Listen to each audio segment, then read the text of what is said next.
Buenas noches, estimados y estimadas colegas. Bienvenidos y bienvenidas a este programa de webinars llamado Fisiopatología y Farmacología del Hipotiroidismo y el rol del farmacéutico. Mi nombre es Yajaira Quesada, soy farmacéutica y coordino la unidad de estandarización del ejercicio profesional en el Colegio de Farmacéuticos de Costa Rica. Algunos aspectos de logística que me gustaría mencionarles antes de iniciar son los siguientes. Esta es una actividad que cuenta con créditos para los farmacéuticos que se encuentran inscritos en el sistema de recertificación profesional farmacéutica. Otro aspecto importante a mencionar es que el certificado será enviado al correo electrónico para aquellos participantes que permanezcan conectados el 100% de la duración de esta charla, que son 2 horas. Otro aspecto importante a considerar es que pueden hacer sus comentarios y preguntas a través de la herramienta del chat de preguntas y respuestas, o bien, si usted desea el uso de la palabra, con gusto puede levantar su mano en el icono de levantar la mano y habilitamos su micrófono. El COLFAR ha hecho una sinergia con Merck y para llevar a ustedes a esta capacitación de una serie de charlas en este tema. Para ello me voy a permitir presentar a la doctora Ligia Umaña. Ella es gerente de distrito de Merck y nos acompañará el día de hoy en la moderación de esta charla. Muchas gracias, doctora, por ser punto clave en hacer posible esta serie de webinars sobre hipotiroidismo. Adelante. Muchas gracias, Yajaira. Muy buenas noches a todos. Quiero darles un gran agradecimiento, primero a nuestro speaker de hoy por acompañarnos, a Yajaira por toda la logística de esta actividad y a todos ustedes que se han tomado el tiempo para poder participar en esta serie de charlas tan importantes. Nosotros estamos en el marco de la semana de la tiroides, del mes de la tiroides, llamamos nosotros en Merck. Entonces, va a ser la charla del día de hoy y vamos a tener 3 charlas más. Vamos a iniciar hoy con la fisiopatología del hipotiroidismo y todo lo que son las repercusiones en nuestros pacientes. Y luego, eso es muy importante, las charlas van a tener un tiempo para toda la parte, por decirlo así, que es como de académica o más de charla magistral y una segunda parte en las 3 primeras sesiones donde vamos a tener casos clínicos. Entonces, después de esa primera parte, vamos a poder hacerle preguntas a nuestro speaker y en la segunda parte, pues ustedes pueden participar muy interactivamente con estos casos clínicos. Muy importante, la segunda charla no va a ser de hoy en 8, sino de hoy en 15, el día 24 de mayo. Nos va a acompañar también un endocrinólogo, el doctor Francis Ruiz, quien nos va a hablar de toda la parte de riesgo cardiovascular, hipotiroidismo y riesgo cardiovascular. Así que es sumamente importante esta charla. Una tercera cita con la doctora Sonia Cerdas, que nos va a hablar del hipotiroidismo y toda la patología en la mujer, porque aunque lo creamos o no, todo el tema del embarazo, la menopausia, tiene repercusiones sumamente importantes y el hipotiroidismo es una de las patologías más frecuentes y que hay que cuidar muchísimo para no tener efectos nocivos, por ejemplo, en el embarazo con el bebé. Y cerraríamos el 7 de junio con otra charla que está a cargo de 2 grandes profesionales también, el doctor Fernando Andrés, que nos va a hablar de la farmacología de la levotiroxina, y por último, el doctor, y no menos importante, nuestro colega Chaverri, que nos va a ayudar con la parte de bioequivalencia e intercambiabilidad. Entonces, como ustedes pueden ver, vamos a tocar muchos tópicos en esta serie de charlas y creo que es una gran oportunidad para que podamos empaparnos muy bien del tema y seamos eso que somos, ¿verdad? En el día a día, ese apoyo para nuestros pacientes, ese apoyo a nivel también demostrador para los que trabajan en regencia, porque somos, queramos o no, ese apoyo que tienen los pacientes para orientarlos, para mandarlos donde el especialista o mínimo para decirles, háganse una TSH que por ahí puede andar el problema. Hoy, por supuesto, nos trae por acá un tema muy importante, lo que es la fisiopatología del hipotiroidismo y las repercusiones en los pacientes. Y para ello, pues nos acompaña un speaker que yo creo que lo conocemos más los ticos que que todos, ¿verdad? Porque lo hemos visto en muchas partes ya, nuestro gran amigo, el doctor Javier Calvo, que nos ha acompañado en muchas charlas, tanto a médicos como a farmacéuticos. El doctor Javier Calvo es endocrinólogo, el doctor es graduado en la Universidad de Costa Rica y muy honrosamente he de decir que con grado con honores en ambas, ¿verdad? Como médico y como especialista. El doctor Calvo además es profesor tanto de pregrado como de posgrado en la Universidad de Costa Rica. Es una persona que tiene múltiples publicaciones en revistas indexadas. Además, ha sido speaker, creo yo que en todos los congresos últimos que conocemos de endocrino y a nivel internacional también. Tiene mucha experiencia también en la parte hospitalaria porque estuvo trabajando muchísimos años en el Hospital de Heredia y también en la parte privada. Y en la actualidad el doctor Calvo trabaja en Endocare. Endocare queda en Avenida Escazú, en el segundo piso. Y pues sin más preámbulo, los dejo a cargo del doctor Javier Calvo, que creo que es más ameno que yo. Así que adelante, doctor. No, falso. Eso es la primera, lo último que dijo es lo más falso.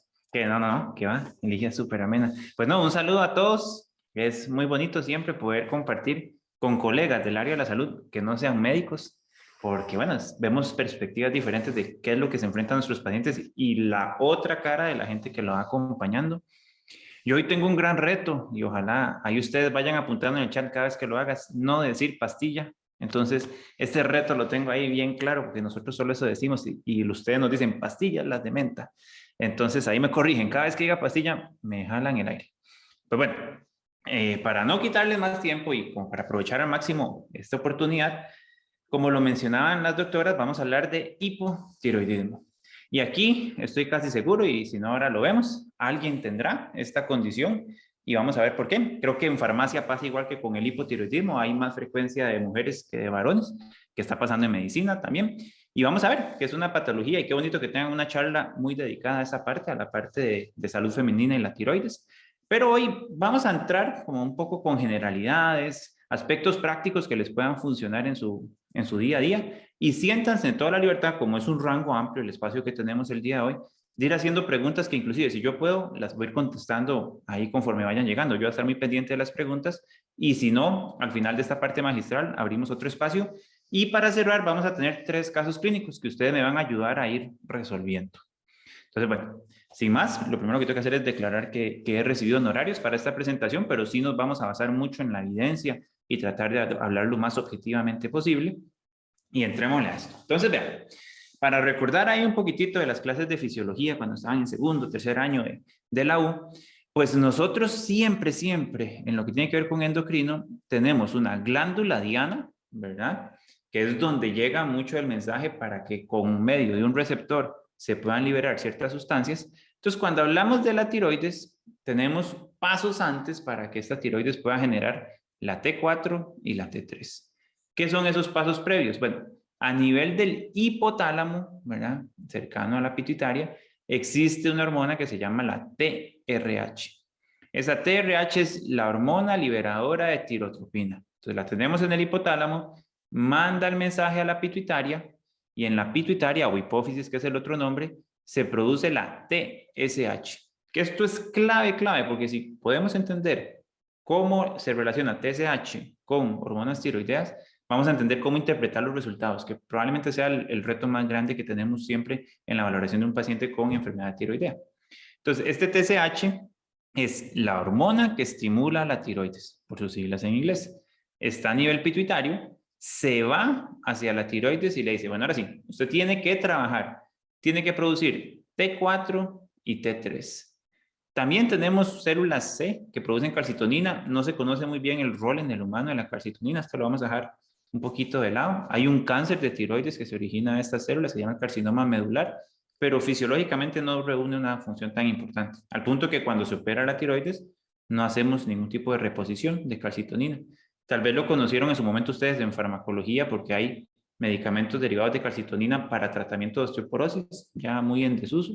Pero bueno, hoy no vamos a hablar de calcitonina, vamos a hablar de T4 y T3, que tal vez ustedes recordarán que la diferencia que tiene es que este tiene 4 moléculas de yodo, esta tiene 3 moléculas de yodo, pero más importante que a nivel sistémico, la T4 se convierte en T3 a través de unas sustancias que se llaman deyodinasas, que lo que hacen es quitar yodo. Entonces teníamos 4, llega una deyodinasa, retira una unidad de yodo y queda T3, que es la más afín al receptor de hormona tiroidea.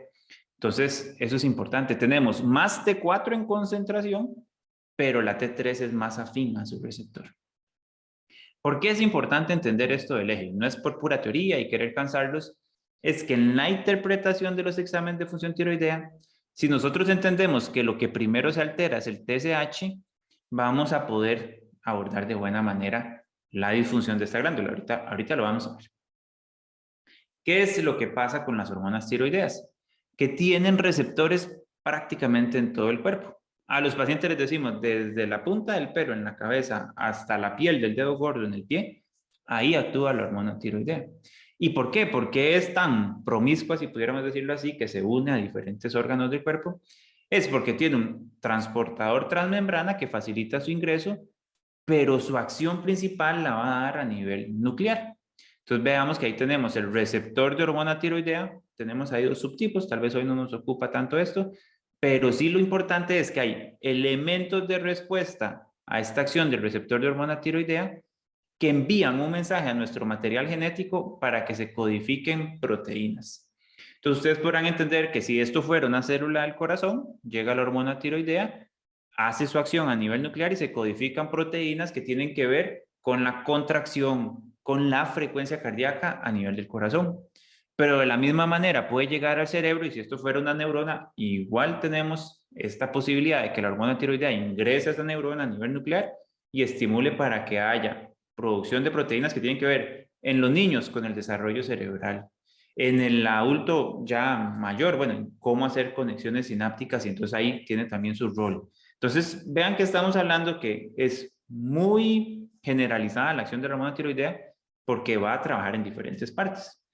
Una forma que al final es muy fácil de explicarle a los pacientes es imaginarse a esta hormona tiroidea como un acelerador o desacelerador, ¿verdad? Como el juego que hacemos con el freno y con el acelerador. En muchos de los procesos ocupamos una acción más rápida, entonces vamos a acelerar y esta hormona tiroidea se encarga de eso. ¿Acelerar qué? Frecuencia cardíaca, presión arterial, generación de calor, tránsito gastrointestinal, el desarrollo de anexos en la piel. Entonces vamos a ver que si hay exceso, si hay falta de esta hormona, vamos a tener como alteraciones a ese nivel.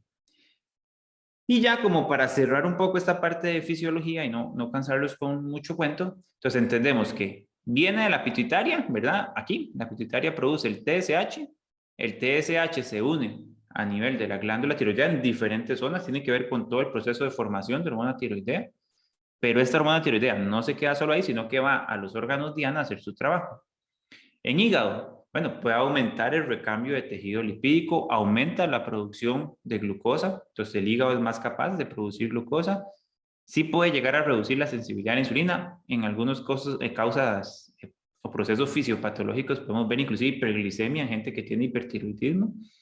A nivel muscular, esto es todo un tema, porque si tenemos un exceso de hormona tiroidea, tenemos alteraciones en el músculo que van a ver que son importantes, pero lo normal es que favorezca el metabolismo oxidativo a ese nivel. Algo muy importante en tejido graso y que yo no sé si ustedes lo han visto o les ha tocado la experiencia, bueno, alguien dirá, yo quiero perder peso, voy a tomar hormona tiroidea. En algún momento esto se hizo con cierta frecuencia y a veces aparecen ahí como ciertas tendencias a querer hacerlo, sobre todo con T3 en forma de fármaco. Pues sí, hay un aumento en la lipólisis, hay más liberación de calor, entonces hay más gasto energético, pero pagamos el plato roto aquí a nivel muscular, peligroso, y aquí a nivel de corazón. Porque lo normal es que la hormona tiroidea, y eso es normal, aumente la contractilidad a nivel de corazón, aumente la frecuencia cardíaca, pero si nos llevamos esto al exceso, pues obviamente vamos a tener consecuencias. Y sí se habla también que es importante a nivel de vasos sanguíneos, ¿verdad? Para la resistencia arterial, poder reducir siempre y cuando no haya un exceso, el tono venoso, la producción de óxido nítrico, bueno, tiene diferentes acciones. Más que aprenderse esto uno de memoria es entender entonces los diferentes sitios donde puede actuar la hormona tiroidea y cómo el exceso de esta hormona nos puede dar problemas. Ahora bien, ya entrando en materia, hoy nos vamos a dedicar más a hipotiroidismo, pero sí es importante para ustedes saber que nosotros siempre vamos a hablar como de 3 tipos de problemas en la glándula tiroidea. Uno es cómo trabaje, otro es si hay inflamación, que la inflamación puede afectar cómo trabaja, y cómo es la tiroides. Ese es el otro tipo de problema. O sea, cómo trabaja, qué es la función, qué tanto se ha inflamado o no. Entonces, ahí estamos hablando de tiroiditis, y cómo es esa tiroides. Y lo más tradicional que se altere en cuanto a su forma es que se genere bocio. Bocio simplemente lo que significa es crecimiento tiroideo.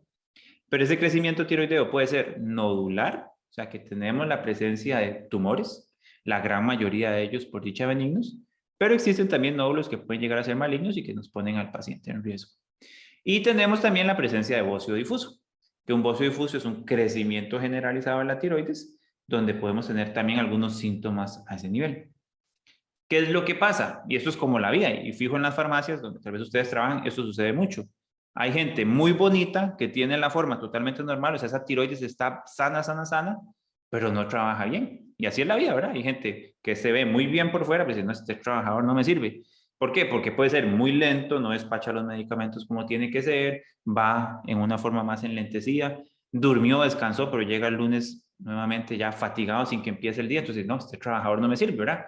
Ahí nos pareceríamos más al hipotiroidismo. La gente, puramente la que engorda, ¿verdad? Dirá, ahora vamos a hablar un poquito de eso, que no es tan así, pero bueno, así lo podemos reconocer. Lo mismo, alguien puede tener una tiroides que en apariencia estaba bien, la forma era normal, pero se presenta, igual pensemos en el trabajador, súper acelerado, entonces está haciendo todo a 1000 por hora y entonces resulta que empacó los medicamentos, los distribuyó y van mal, ¿verdad? Por querer hacerlo todo rápido.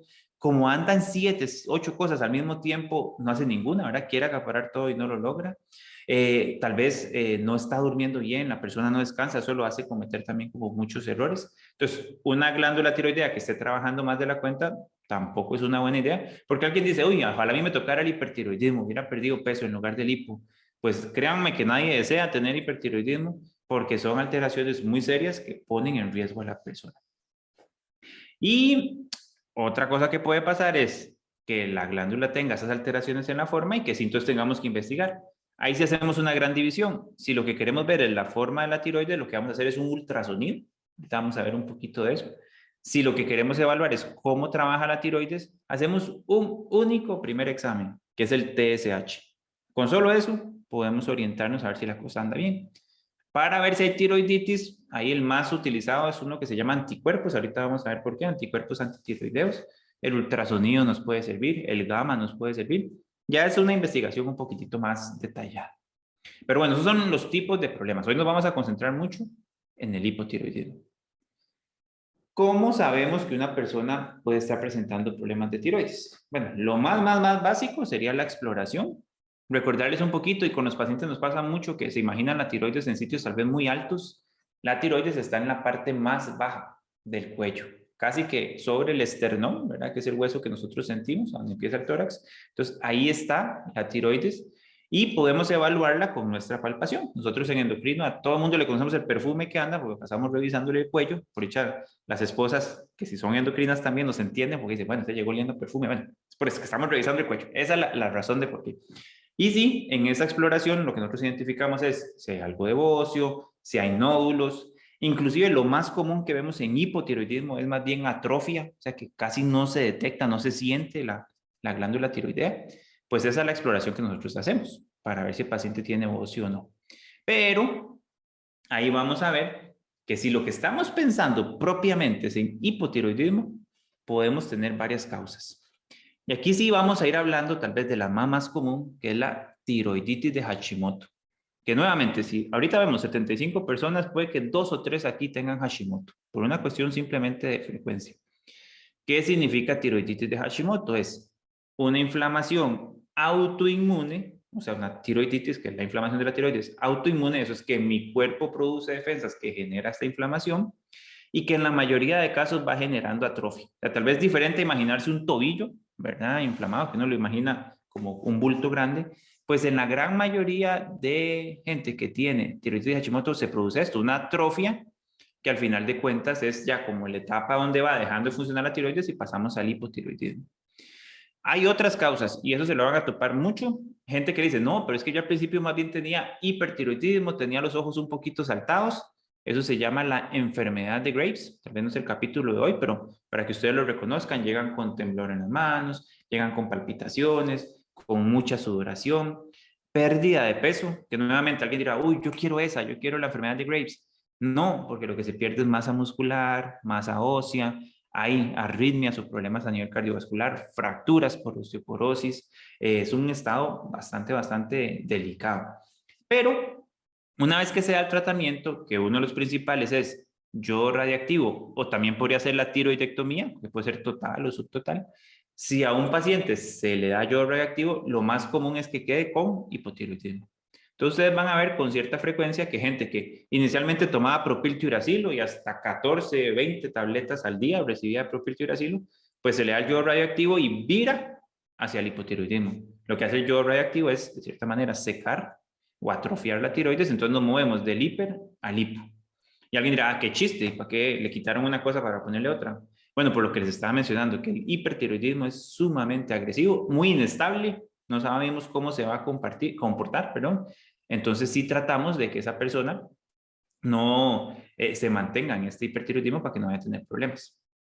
Ahora, pensando en ustedes como farmacéuticos, causas de hipotiroidismo, medicamentos. En el trastorno afectivo bipolar, el litio es bien reconocido por dar problemas en la función tiroidea, inclusive en gente que no se puede usar por alguna razón el propiltiuracilo, por hepatotoxicidad, por mielosupresión, con leucopenias severas que puede hacer el propiltiuracilo, y que es una reacción muy idiosincrática. Por si les toca, yo sé que me estoy metiendo en algo tal vez que no es el tema de hoy, pero si les toca ver a alguien que hizo toxicidad hepática o de médula ósea por el propiltiuracilo, no mejora bajando la dosis, hay que suspender el tratamiento, pues algo idiopático es independiente de la dosis.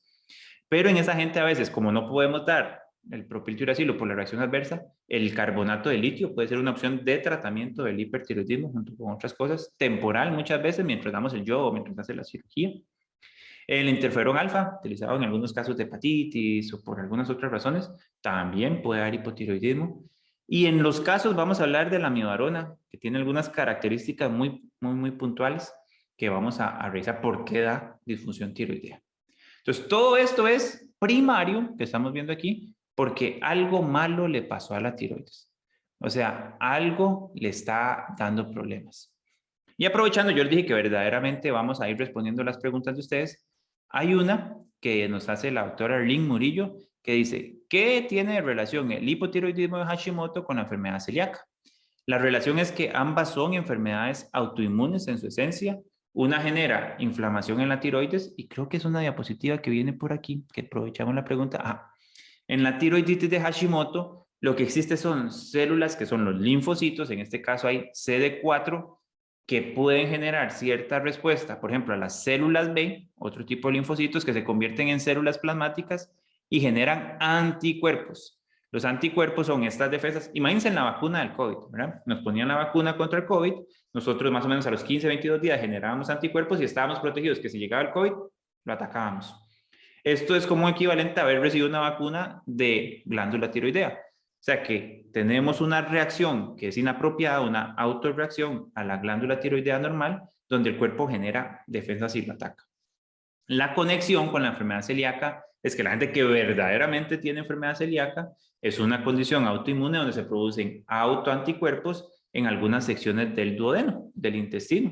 Y eso hace que no se dé una adecuada absorción de ciertos nutrientes, dentro de eso el gluten, ¿verdad? Que puede ser como este factor precipitante, o sea, el gluten hace que se produzca más autoanticuerpos y se inflame con más severidad el intestino, y entonces sí hay una conexión. Ahora, yo les diría algo, es muy poco frecuente que alguien con hipotiroidismo tenga una enfermedad celíaca como tal. Y ahí ustedes después verán que puede haber alergia al gluten, intolerancia al gluten, ya otras cosas que no son propiamente enfermedad celíaca, pero sí puede existir como esa combinación. Y no solo con enfermedad celíaca, puede existir combinación con lupus, con artritis reumatoide, con diabetes tipo 1, que es una enfermedad autoinmune.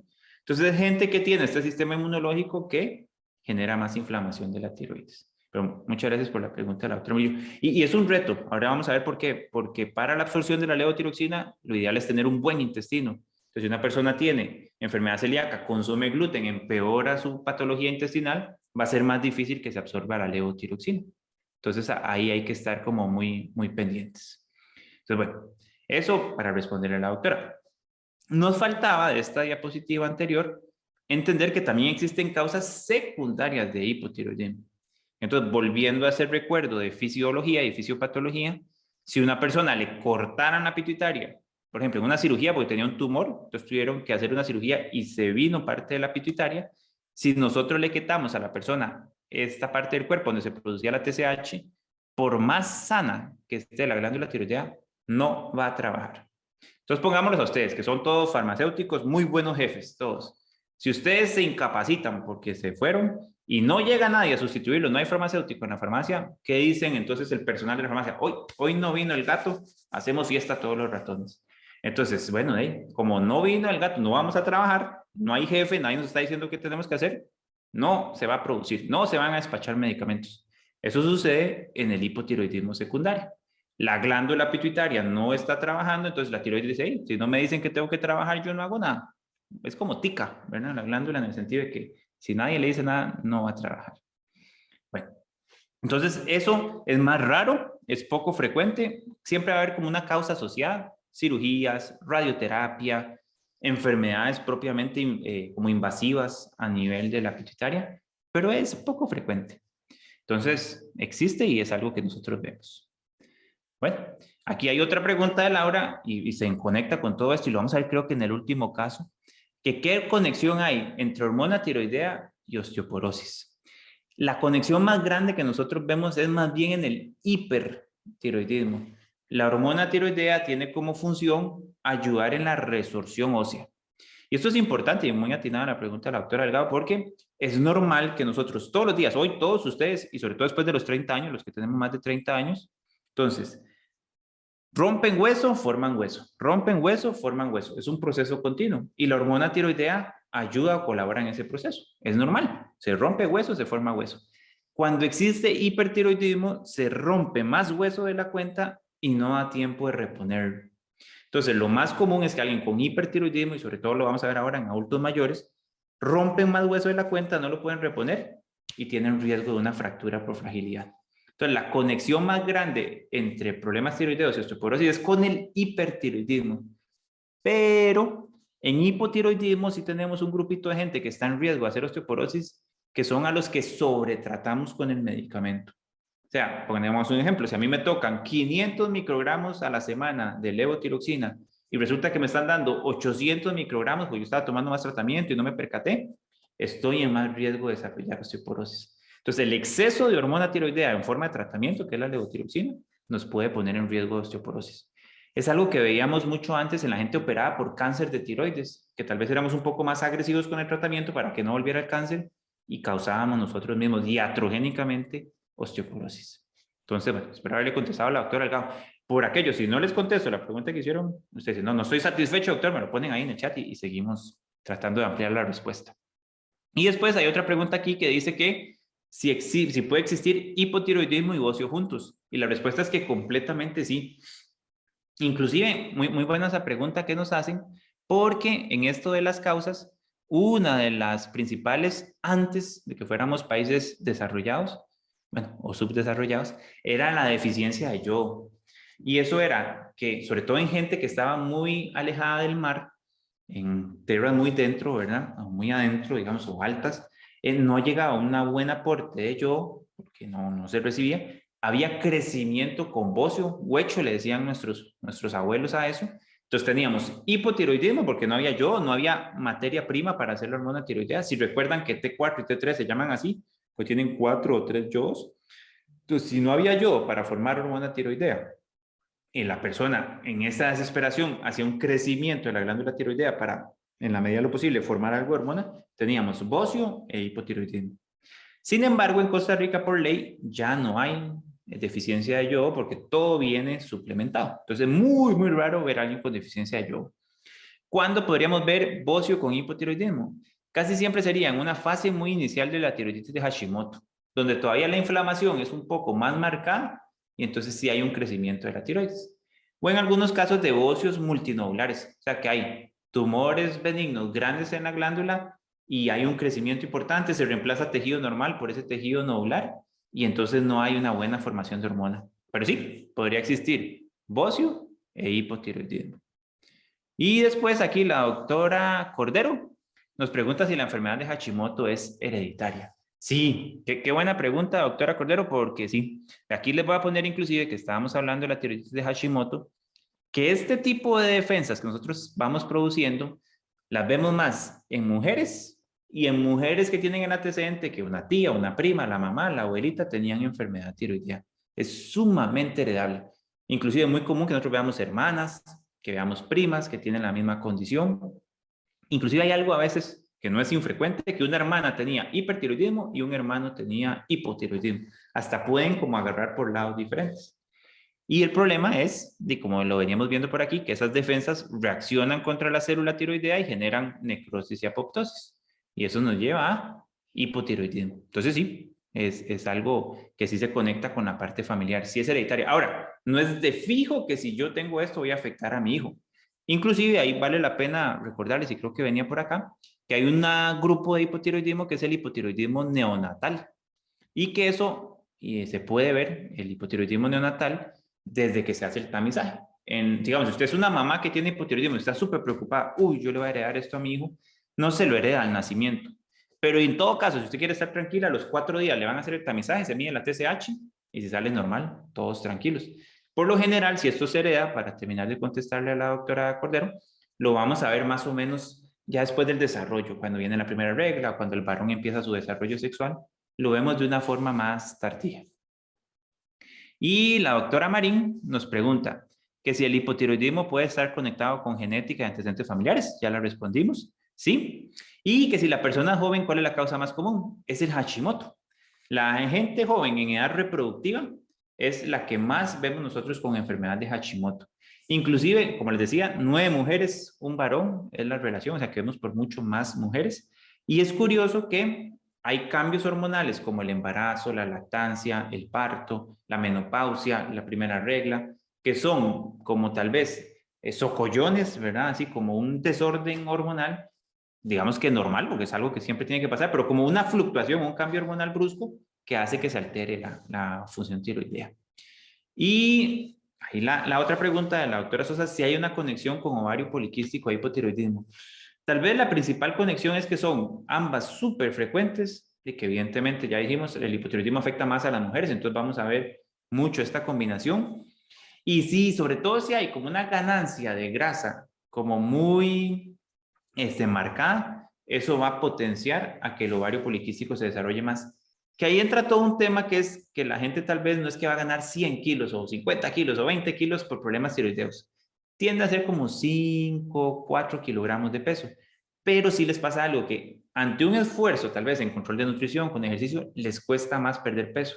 Y si usted está con más dificultad para perder peso y sobre todo acumula grasa abdominal, tiene más riesgo de ovario poliquístico. Sería una de las conexiones que nosotros vemos. Y la doctora Gamboa pregunta, y esto va muy vinculado al hipertiroidismo, que puede tener estos ojos saltones, ¿verdad? Eso se llama exoftalmos. Sí hay un grupo de gente que revierte eso, pero tenemos un tema ahí que hay gente que sí, si ya es muy agresivo, es mucho, tienen esos ojos saltones, puede ser más difícil sí llegar a requerir cirugía o tratamientos un poquito más agresivos. Y si alguno le recomienda al paciente para que esto sea reversible es que no fume, se relaciona mucho con el tabaquismo. El yodo radiactivo en esta gente que tiene los ojos muy saltones puede generar más inflamación y más daño. Y tratamientos existen para ayudar a que eso sea reversible, como los esteroides. Usamos dosis muy altas de esteroides, 100 miligramos de prednisolona, usamos el solumedrol, que hasta es 1 gramo intravenoso ahí semanal y vamos titulando ahí la dosificación. Pero sí pueden ser reversibles, ahí depende de qué tanto tiempo de evolución tenga. Muchas gracias por la pregunta. Yo creo que esto nos ayuda a que se haga menos pesado el ratito que vamos a estar por acá. Ahora sí, viene la parte de los síntomas. Entonces nosotros tenemos que la persona que vaya con hipotiroidismo tiene algunos síntomas que son sumamente inespecíficos, ¿verdad? Entonces, si hoy yo hiciera aquí una encuesta y pregunto, ¿quién está cansado? ¿Quién siente que duerme y no recupera? ¿Quién ha tenido ahí un poquito de ganancia de peso? ¿Quién tiene estreñimiento? ¿Quién siente la piel seca? ¿Y quién tiene caída de cabello? Yo creo que ahí como un 60% diríamos que tenemos todo eso. Entonces, a veces estos síntomas de hipotiroidismo son un poco traicioneros porque muchos otros problemas pueden dar situaciones similares. Y como que en el fondo todos queremos que sea la tiroides porque es fácil de tratar, es llevadero y tendríamos como una explicación a lo que nos está pasando. Ahí lo que uno puede complementar es con algunos signos, tal vez como un poco más confiables, ¿verdad? Que son menos inespecíficos. Por ejemplo, pérdida de las cejas, eso puede suceder. La cara se ve como un poquito edematosa, como un poquito hinchada, como algodonosa, o sea, así la persona se ve como que está reteniendo líquido, sobre todo a nivel de los párpados. No estos ojos saltones, eso es en el hipertiroidismo, pero sí como que ven que sienten y que retienen líquido, sobre todo cuando se levantan, lo notan cerca de los ojos. Puede afectar la audición. Lo del bocio, que alguien nos lo preguntaba, sí puede estar, sobre todo si estamos en las fases iniciales. Ya situaciones como más severas, ahora vamos a ver que hay casos muy, muy severos. Derrame pleural, que es líquido entre el pulmón y las costillas, ¿verdad? Dificultad respiratoria. Hablamos un poquito del peso y yo creo que este es un tema así para que ustedes mismos, como personal de la salud, puedan darle la retroalimentación al paciente. No explica un aumento de peso severo. Les decía yo que 4 o 5 kilogramos y mucho de ese aumento de peso tiene que ver con retención de fluidos, como con edemas. A nivel intestinal sí es muy común que haya constipación. Puede dar dolor muscular, inclusive puede haber inflamación muscular. También inclusive como contracciones involuntarias, fatiga, esa sensación como de estar cansado, como de haber caminado a la romería y estar uno muy maltratado. A nivel neurológico sí puede haber disfunción cognitiva. En adultos mayores esto se puede asociar con depresión o deterioro cognitivo tipo lo que uno vería en una demencia. Entonces mucho ojo, siempre tenemos que descartar que no esté en hipotiroidismo. A nivel de corazón, el lentecimiento de la frecuencia cardíaca, bradicardia, derrame o salida de líquido a nivel pericárdico, hipertensión, que la hipertensión tiene algo característico. Ustedes que son, creo, los máximos tomadores de presión arterial de todas las áreas de salud, porque todo el mundo quiere que en la farmacia le tomen la presión. Pues si la alta está normal o no tan elevada y predomina una hipertensión arterial diastólica, o sea, de la baja, sí es una de las características que puede tener el hipotiroidismo. Entonces, ¿quién quita ahí estar uno detrás de que si hay algo más y algunos de estos síntomas? Un tema muy importante es la parte reproductiva. Les decía que el Hashimoto, el grupo de edad que más afecta son mujeres en edad fértil, entonces puede alterarles sus reglas, ¿verdad? Sus periodos, inclusive puede dar mucho sangrado o llegar al punto de tener como sangrados irregulares, disminución en el deseo sexual. Se asocia a dificultades para lograr el embarazo o a pérdida gestacional si está muy descompensado, con la buena noticia que es de las cosas más fáciles de tratar para recuperar esa capacidad de buscar el embarazo. Y puede dar también alteraciones como parestesias o uñas que son muy, muy frágiles. Entonces vean que son síntomas prácticamente que en todo el cuerpo.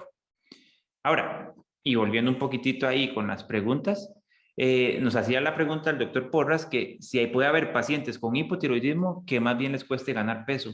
Y qué dicha, Doc, que hace esa pregunta y muy oportuna, porque siempre hemos conectado hipotiroidismo, obesidad. Pero nosotros no dejamos de tener un grupo de personas con hipotiroidismo que son delgados, que inclusive, como lo veíamos aquí, pueden tener afección a nivel musculoesquelético. Todo lo que nos está diciendo el doctor Porras es muy cierto. Pueden hacer el intento de tratar de ganar masa muscular y no lo logran. Además, tienen un tema ahí que es a nivel gastrointestinal, el tránsito es más lento, ¿verdad?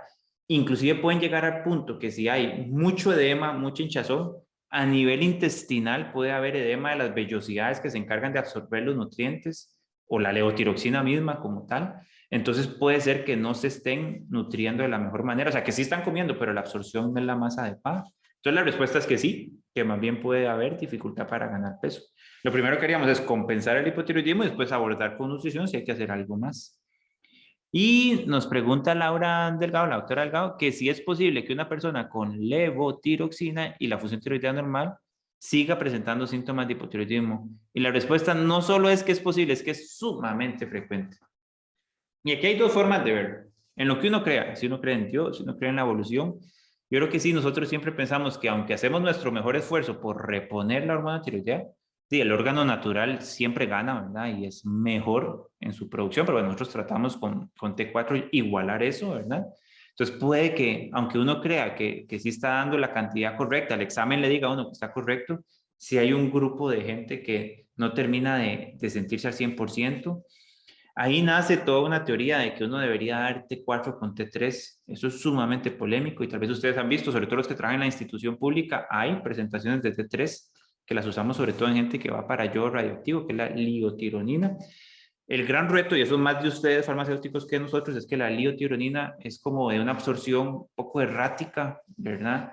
A veces nos da como picos de acción, pero después pasa su efecto. Entonces, no es nuestra preferida y nosotros sí predominamos con el uso de T4, de levotiroxina, pero hay algunas guías que proponen, si el paciente está en metas de tratamiento con una dosis adecuada, pero no mejora sus síntomas, se podría valorar el uso de T3. Ya les digo, eso es polémico y habrá gente que no está de acuerdo, otros dicen sí, lo hacemos. Lo otro que buscamos es algunas enfermedades asociadas que pueden dar síntomas parecidos al hipotiroidismo. El más común para responderle a la doctora Algada, gente que está en la transición de climaterio o menopausia. Entonces resulta que toda la culpa se la echábamos a la tiroides y tenían algo de síntomas por carencia estrogénica. Eso lo van a ver con la doctora Cerdas, porque es muy común que las mujeres de 47, 48, 49 años, cuando se acercan a la menopausia, tengan esta combinación de síntomas. Caída de cabello, lo puede dar la menopausia, lo puede dar el hipotiroidismo. Piel seca, lo puede dar ambas situaciones. Trastorno digestivo, lo pueden dar ambas condiciones. Fatiga, los dos. Poco deseo sexual, los dos. Entonces sí hay que ver, si ya repusimos la hormona tiroidea, si hay alguna otra hormona que tengamos que atender. Problemas sexuales, como la menopausia, deficiencia de vitamina D, es otra común, anemia podemos encontrar. Entonces no quedarnos con solo esa parte, ¿verdad? Y la doctora Soto Rojas nos pregunta si el paciente con hipotiroidismo tiene problemas en el metabolismo de lípidos. Muy buena pregunta porque sí. Inclusive parte de donde nace la importancia de tratar esto no es solo en calidad de vida, en esos síntomas de ataque al estado general, sino que después de 10, sobre todo el TSH, incrementan los problemas del riesgo cardiovascular. Espero que lo van a ver más con el doctor Ruiz, pero la alteración más común en alguien con hipotiroidismo en el perfil de lípidos es que se eleve el LDL, el colesterol malo. Entonces, siempre, y nuevamente aquí, no es que yo los quiera enfermar, no digan eso, pero de los 89 participantes que hay aquí ahorita, unos 2 o 3 tendrán ahí como unos valores de colesterol muy altos y dicen, pero yo estoy súper bien, yo soy delgado, ¿por qué me sale el LDL tan alto? Bueno, lo primero que tenemos que hacerle siempre a alguien que tiene el LDL en más de 190, sobre todo, miligramos por decilitro, es descartar que no haya un problema tiroideo, puede ser una de las causas. Lo segundo es preguntar por historia familiar, porque muchas veces hay antecedentes familiares. Y lo tercero es darle una estatina, porque la necesita. Pero bueno, ya eso es otro capítulo, otro tema que después podemos hablarlo. Pero entonces la respuesta es que sí, que el hipotiroidismo puede dar alteraciones de la función de los lípidos y en particular elevación del colesterol. Y llegamos a este punto, ¿verdad? Que es donde nunca deberíamos estar, que es un hipotiroidismo severo. Inclusive eso tiene un nombre, se llama coma mixedematoso. Esta señora que está por acá es el extremo de qué pasaría si una persona pasa un año, año y medio sin tomar su levotiroxina. Entonces pueden ver ustedes cómo perdió parte de su cabello, las cejas, ¿verdad? Están muy ausentes. Esto era lo que les trataba de explicar de esta cara más edematosa. Aquí podemos ver la diferencia ya cuando se trató. Pueden tener crecimiento de la lengua, es uno de los síntomas o signos ahí como más rarillos. Esta resequedad y como alteración en el crecimiento de las uñas, ¿verdad? Y ya cosas más serias. Esto se llama la escala de coma de Glasgow. Es que el paciente está totalmente decaído, no responde adecuadamente. Tiene el TSH muy alto. Y ahora vamos a ver por qué el TSH alto habla de hipotiroidismo. El T4 bajo. Hacen hipotermia, o sea, se ponen muy fríos ellos. Pueden hacer bradicardia, o sea, que el corazón anda muy lento. Y casi siempre tienen un factor precipitante para llegar a este punto. Entonces, muchas veces es que tuvieron una infección y por eso se complicaron. Pero bueno, esto es un extremo. Tal vez ahí esto sería mucho de atención farmacéutica porque significa que la paciente no se estuvo tomando su tratamiento por meses o años. Entonces, bueno. Después, la doctora Marín Fajardo nos pregunta que si una persona que tiene una tiroiditis subaguda puede caer en un hipotiroidismo. Es súper buena esa pregunta porque sí, hay una enfermedad que se llama así, tiroiditis subaguda, o tiene un apellido que es de Kerbain. Esas personas lo que tienen es una afección inflamatoria en la tiroides donde hacen como mucha destrucción. Entonces, al principio tienen mucho dolor, piensan que es una infección de glándulas y sienten mucho dolor, sí pueden hacer fiebre o algunas otras alteraciones. E inicialmente tienen hipertiroidismo, porque se liberó un montón de hormona. Pero esto imagínenselo como que hubo un huracán, se soltó un montón de hormona tiroidea, y entonces hubo una fase inicial donde había mucho, pero fue que yo gasté en 15 días lo que estaba hecho para 4 meses. Entonces, después de esa fase de hipertiroidismo, es muy buena la pregunta de la doctora Marín porque caen en hipotiroidismo. Como se gastó todo lo que se tenía que gastar, sería como que ustedes sacaran el sueldo de 6 meses y se lo vuelen en 15 días. Entonces, primero tenían mucha plata y vivían en la opulencia, pues quedamos limpios, ¿verdad? Ya no tenemos plata, entonces tenemos poca hormona y podemos caer en hipotiroidismo. Algunos quedan con un hipotiroidismo permanente, otros logran recuperarse dependiendo qué tan severa fue esa inflamación. Y por aquí, que si el hipotiroidismo puede generar síndrome metabólico, sí. La respuesta para la doctora Sosa sí. Es de las características porque puede alterar el perfil de lípidos, puede elevar presión arterial, puede haber trastornos en la glicemia. Entonces, el síndrome metabólico que va reuniendo esas características, sí, se puede ver en un paciente con hipotiroidismo. Y se combinan cosas, ¿verdad? Y ya de por sí, si había obesidad, sobrepeso, más esa alteración de la tiroides, sí, sí se pueden vivir en conjunto. En triglicéridos, para responderle a la doctora Herrera, no es tan común que el hipotiroidismo afecte a los triglicéridos. Más nosotros vemos problemas de triglicéridos con otras hormonas como los estrógenos. Entonces, anticonceptivos, terapia de reemplazo hormonal, es mucho más común que eso sea lo que afecte a los triglicéridos. O en medicamentos, que seguro ustedes lo despachan mucho, la isotretinoína, ¿verdad? El Roacutan, pues puede ser de las cosas que alteran los triglicéridos, no tanto el hipotiroidismo. Y me va a pasar en este porque creo que queda más claro. Muchas gracias por todas las preguntas. Creo que a uno le gusta mucho cuando la gente está preguntando. Es cómo interpretamos el TSH. Porque entonces vienen ustedes y me dicen, doc, yo tengo como 5, o los pacientes dicen, tengo cartón lleno, doctor, de todo lo que usted dijo. Bueno, ¿qué les propondría yo? Y si alguno quiere mañana ir a hacérselo de ustedes, hacer el TSH. Solo ese, solito el TSH. Porque lo más común que nosotros vamos a encontrar son las alteraciones primarias de la tiroides, hiper o hipotiroidismo. Entonces, vénganse para acá en este grafiquito y si la TSH está alta, siempre vamos a pensar que puede haber un hipotiroidismo. Y ese hipotiroidismo por lo general es primario, o sea, la tiroides fue la que estuvo fallando y ahí tenemos al problema con el paciente que hay que vigilarlo. Después, en algunas ocasiones sí, medimos T4 y ahí podemos encontrar diferentes opciones. ¿Cómo qué? Tal vez este es el más común que nos preguntan mucho, que es el hipotiroidismo subclínico. Es gente que tiene leve elevación del TSH, vamos a decir que entre 4 y 10, o sea, no llega a ser tan alta la elevación del TSH y todavía el T4 está normal. Ahorita en los casos clínicos lo vamos a ver y nos va a quedar más claro, pero esos son los dos escenarios de hipotiroidismo más comunes. TSH en más de 10, que ese ya lo declaramos hipotiroidismo primario o abierto, sobre todo y más si la T4 libre está baja, que es lo que vemos en esta esquinita, o el hipotiroidismo subclínico, que es cuando está entre 4 y 10, o sea, es una alteración leve, todavía la T4 está normal, pero ya empezamos en algunos casos a mejorar el tratamiento para que no haya tanta alteración en esas personas. Entonces, bueno, esa es como parte de la interpretación que nosotros hacemos. Podría existir hipotiroidismo central o secundario, o sea, que el problema sea la pituitaria. Es raro, pero entonces ahí lo que veríamos es TSH bajo y T4 libre bajo. Aquel ejemplo que les da, ¿verdad? De la farmacia donde no llegó el farmacéutico. O sea, si la pituitaria, que es la jefa, que es el farmacéutico, no pone a trabajar a la tiroides, que son los empleados, no se produce hormona. Entonces ahí sí medimos TSH y T4. ¿Como en quién? Como en alguien que ha recibido radioterapia, que ha sido operado de su pituitaria o que tiene un tumor hipoficiario y no está dejando que trabaje bien la hipófisis. Ahora, hay que tener cuidado cuando nosotros medimos el TSH porque hay algunas alteraciones que pueden existir. Tal vez de las más comunes y que tengan que ver con farmacia, yo sí les quería hablar de la biotina.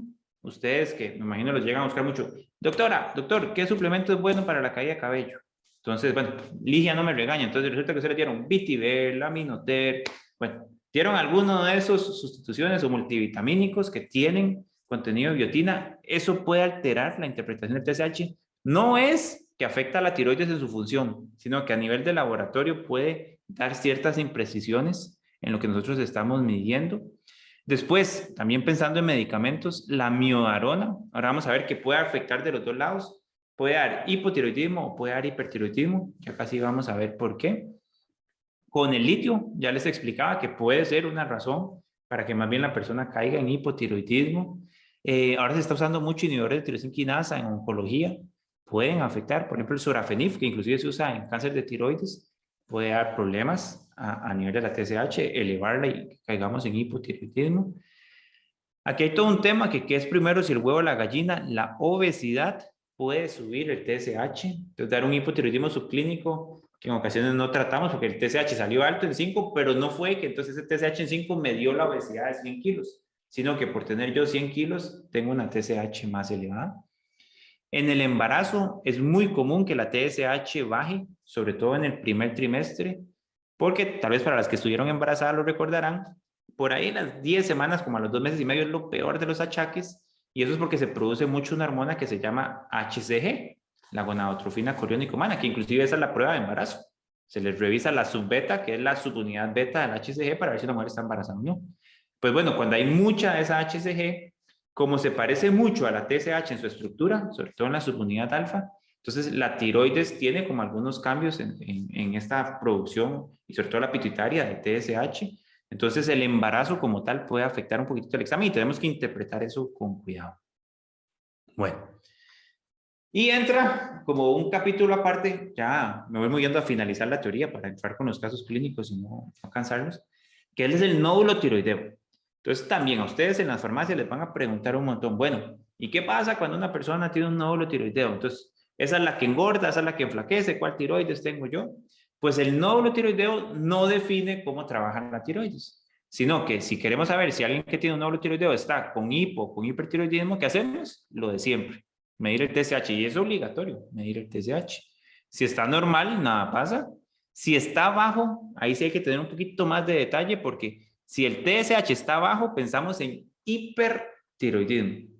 Recuerden, si hay un nódulo, por ejemplo, que está produciendo mucha hormona, la pituitaria le dice, hey, ¿qué pasa? Suave un toque, suave un toque. Lo mismo, siendo ustedes los jefes de la farmacia y viene un empleado que está repartiendo ahí recetas a lo loco, pero no de una forma ordenada y está haciendo las cosas mal, dice, hey, suave un toque, frene, frene, frene.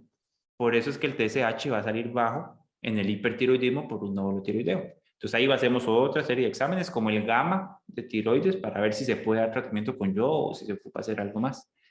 Y ante la pregunta que nos hacía uno de los doctores, el TSH en alguien que tiene bocio multinodular o nódulo tiroideo puede estar elevado, implicando que hay hipotiroidismo. Y ahí damos el tratamiento con levotiroxina como de costumbre. El otro examen que hay que hacerle a alguien que tiene un nódulo tiroideo es el ultrasonido de cuello. Y de ahí, según las características, definimos si hay que hacer una biopsia o no. ¿Cuándo sabemos que un nódulo es peligroso?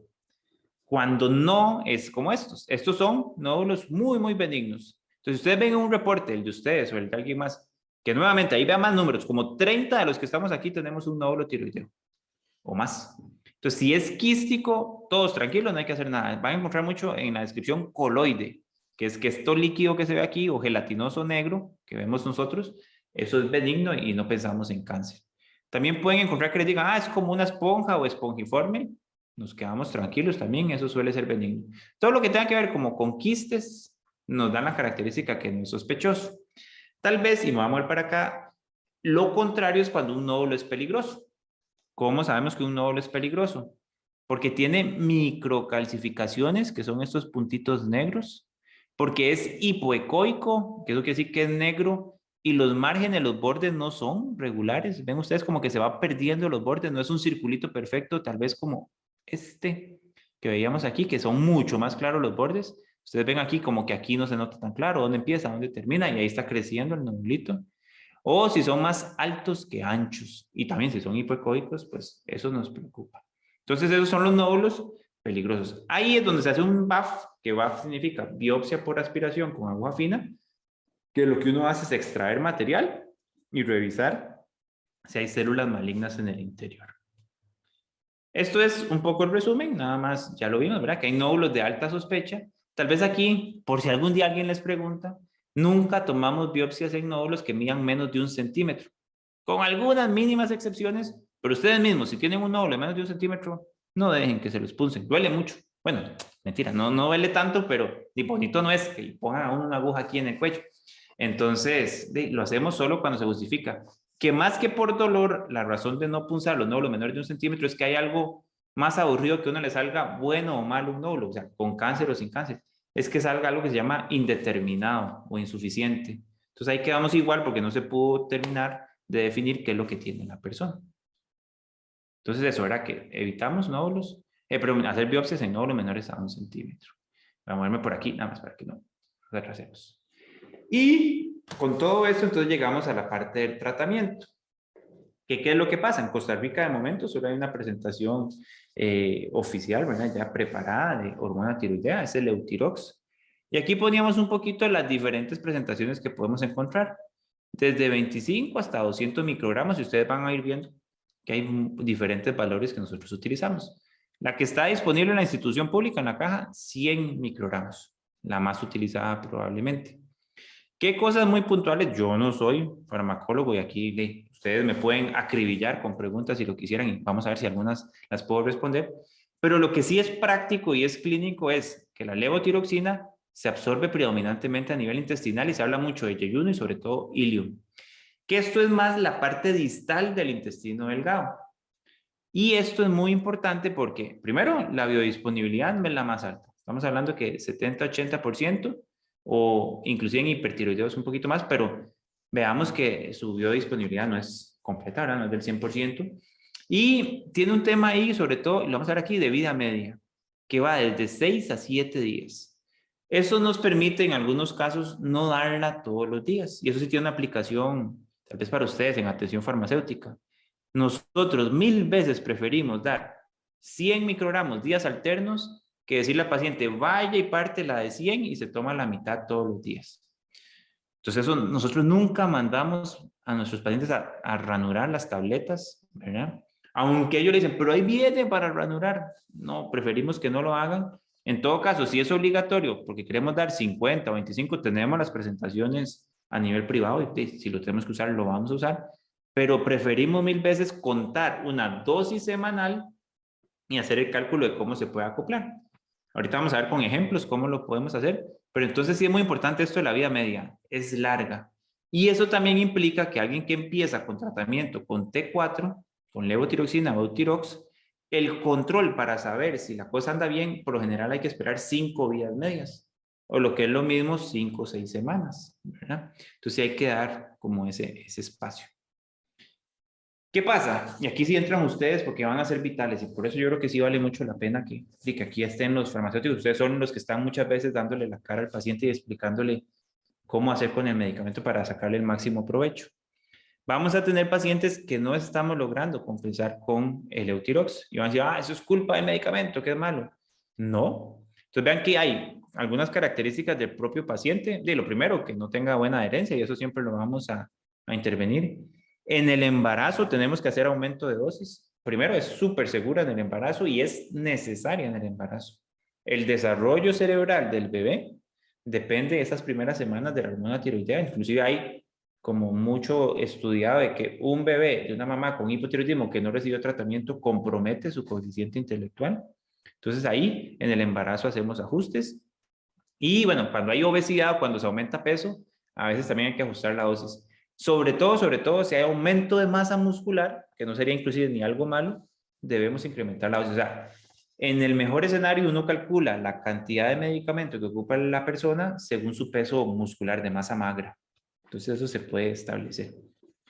Lo otro es que hay características bioquímicas de T4. Tal vez aquí tenemos una gran ventaja, ¿verdad? Que solo tenemos una formulación, entonces eso nos da bastante seguridad. Pero si hay cambios nutricionales que la persona hace. El más común, que no se la tome en ayuno. Y ayuno es ayuno. Estamos hablando que idealmente en la mañana, recién levantado, le decimos a la persona que por lo menos deberían pasar 30 minutos sin consumir nada y que se la tome solo con agua, sin café, sin yogur, sin té, menos lo que tenga cafeína, suplementos de calcio, que no vaya ninguna otra tableta. Nuestra gran lucha siempre es cuando toman omeprazol también, porque son 2 medicamentos en ayunas y suelen tomárselos al mismo tiempo, pero sí tener como ese cuidado. Y tras de todo el omeprazol, los señores de bomba nos modifican el pH, entonces pues nos pueden afectar ahí como en la absorción. Que haya competencia por transportadores, ¿verdad? Entonces que estemos usando medicamentos que requieran transportadores similares. Que haya cambios en la capacidad de la hormona a unirse a su transportador. Esta es la globulina transportadora de hormonas tiroideas. Eso nos pasa muchísimo con los estrógenos. Los estrógenos aumentan la capacidad de estas proteínas de captar hormona tiroidea y como atraparla y no dejarla libre, no dejarla trabajar. Entonces a veces tenemos que hacer ajustes de levotiroxina en personas que están tomando terapia de reemplazo hormonal o anticonceptivos orales. Eso nos toca en algunas ocasiones. Y ya, para terminar, les dejé ahí el gráfico más feo, ¿verdad? Porque casi no se ve, pero yo sí me quería centrar como en 2 o 3 cosillas. Una, los inhibidores de bomba de protones, que en ocasiones sí hay que aumentar la dosis de levotiroxina, y tal vez la lucha siempre va a ser, claro, como yo soy endocrino, les digo eso, que primero se tome la levotiroxina, que pasen 30 minutos y que después la persona tome el omeprazol y ya después, bueno, hará su tiempo de alimentación. Eso sería lo ideal. Nos pasa también con anticonceptivos, que se los explicaba por ahora, que sí puede haber cierta interacción. No están prohibidos los anticonceptivos con estrógenos en las mujeres con hipotiroidismo, pero a veces hay que ajustar la dosis. Y aquí es lo que alguien preguntaba, ¿verdad? Que la enfermedad celíaca puede generar que haya que aumentar la dosis de levotiroxina, ¿verdad? Entonces, ahí tenemos que estar vigilantes porque como se absorbe a nivel intestinal y si hay inflamación, pues la absorción no se va a dar de la mejor manera. Y la última, y aquí cerramos la parte de teoría, es con la miodarona. Y yo creo que aquí nos va a quedar muy gráfico por qué la miodarona afecta a la función tiroidea. Y es que en su estructura son sumamente similares. Y la miodarona tiene un contenido importante de yodo, que es la I que vemos aquí. Entonces, al parecerse a la hormona tiroidea y contener yodo, puede afectar el funcionamiento de la glándula. Y vemos los dos escenarios. Gente que tenía predisposición e hizo hipotiroidismo por tomar amiodarona y gente que tenía alguna predisposición hizo hipertiroidismo por tomar amiodarona. Entonces tenemos que evaluar. Lo ideal que es, ojalá antes de empezar la amiodarona, tener unas pruebas de función tiroidea, a ver cómo andaba la persona y ya con base en lo que vayamos viendo en el camino, vemos si hay que estar repitiendo esas pruebas. Y bueno, si hay que ajustar el tratamiento, se ajusta. Si ya la persona venía tomando levotiroxina, sí monitoreamos como más de cerca, porque sí podemos ver cambios en la función tiroidea. Bueno, creo que hasta ahí llega la parte magistral. Espero no haberlos cansado mucho. Yo sé que, pucha, 2 horas de estar poniendo la atención a una computadora está difícil. Pero bueno, si igual, si existiera alguna pregunta, hay alguna duda, si alguien quisiera inclusive levantar la mano y hacer la pregunta de forma oral, quiere prender el video, puede hacerlo con toda confianza. Aquí hay una del doctor Porras. Ah, bueno, y la doctora Sosa me pide que si puedo poner la diapositiva anterior. Ahí está, para que le haga un pantallazo. El doctor Porras dice, si sería necesario hacer ajustes con el inhibidor de bombas, si se usó por pocos días, por ejemplo, en la terapia de readaptación del Helicobacter pylori. Vea, es una muy buena pregunta que tiene 2 partes, doctor Porras, que si es por pocos días, probablemente la interacción no va a ser tanta, porque, como les decía antes, la levotiroxina ocupa más o menos 5 semanas para ejercer como su efecto de cambio cuando modificamos alguna dosis o cuando entra algún tipo de elemento. Lo mismo nos puede pasar con los antibióticos, ¿verdad? Si fueron solo 7 días, tal vez el cambio no va a ser tan grande, aunque los antibióticos sí pueden afectar la circulación enterohepática que tiene la hormona tiroidea. Pero por lo general, si son periodos cortos, no debería haber tanto problema. Pero, terminando la segunda parte de su pregunta, y creo que por aquí venía, si el Helicobacter pylori sí estaba causando gastritis atrófica y de alguna manera mejoramos esa situación, puede ser que sí sea bueno revisar a ver si hay que ajustar la dosis de levotiroxina, porque tal vez fuimos corrigiendo en el tiempo los cambios que dio el Helicobacter pylori y eso nos beneficie de cierta manera que haya una mejor absorción y tengamos que dar tal vez menor tratamiento. Entonces, bueno, por ahí yo creo que tenemos eso. Bueno, muchas gracias a la doctora Gómez que dice que le ha gustado la presentación, igual que a la doctora Sosa, con mucho gusto. Pues bueno, entonces ahora sí, seguiría como la parte de manos a la obra. Ah, bueno, hay otra pregunta.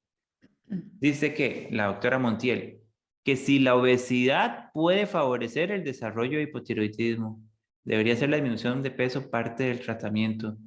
Sí, sí, sí. La respuesta, doctora, es que sí, sí hay conexión de obesidad con enfermedades autoinmunes. O sea que por el trastorno de la obesidad como enfermedad inflamatoria, porque la obesidad es una enfermedad inflamatoria, sí podemos estimular de más en gente predispuesta la aparición de autoanticuerpos de tiroiditis de Hashimoto y que eso genere problemas tiroideos. Y sí, justo ayer estaba como en una actividad con una nutricionista que le estaba explicando a la gente cómo modificar algunos temas en la alimentación disminuyendo como la autoinmunidad, este patrón inflamatorio que puede tener la persona por una dieta no saludable, puede existir algo de beneficio. Ahora, yo le diría que es difícil a punta de solo control nutricional hacer desaparecer estos trastornos porque su genética y como su fisiopatología es muy fuerte. Entonces, con solo intervenciones nutricionales es difícil que se vayan a controlar. Ok. El doctor Hernández. Uy, esta pregunta está buenísima. Entonces, con el Ozempic, la semaglutide, o en estado se llama Wegovy cuando se usa para pérdida de peso. Pues si existe algún tipo de alteración vinculada con la tiroides. Ahora que hablábamos al puro principio de que en la tiroides hay unas células especiales, esas células se llaman las células C, que producen calcitonina. Resulta que en ratas, y vea cómo es ustedes que saben más que nada, en estudios preclínicos con los agonistas del receptor de GLP-1, donde los Ozempic o la semaglutide es un ejemplo, en ratas se vio que las células C de la tiroides crecían más de la cuenta. Entonces, que se elevaba la calcitonina. Nunca se ha visto en humanos que eso llegue a generar cáncer. No hay una sola reporte de que en humanos el Ozempic haya generado cáncer de tiroides, pero en todos los lapiceros, los dispositivos que dan GLP-1, Trulicity, Victoza, Saxenda, Ozempic, va a decir, este medicamento está contraindicado en pacientes que tengan carcinoma medular de tiroides o que tengan un factor genético que es la neoplasia endocrina múltiple tipo 2, que puede causar el carcinoma medular de tiroides. Entonces, esa es la conexión que hay. No tanto con hipotiroidismo o hipertiroidismo, es más este tipo de tumores que son raros, por dicha, pero bueno, sí viene ese warning, ¿verdad? Para no utilizar en esa población. Por lo que pasó más en animales, ¿verdad? En roedores que en humanos. Bueno, ahora sí.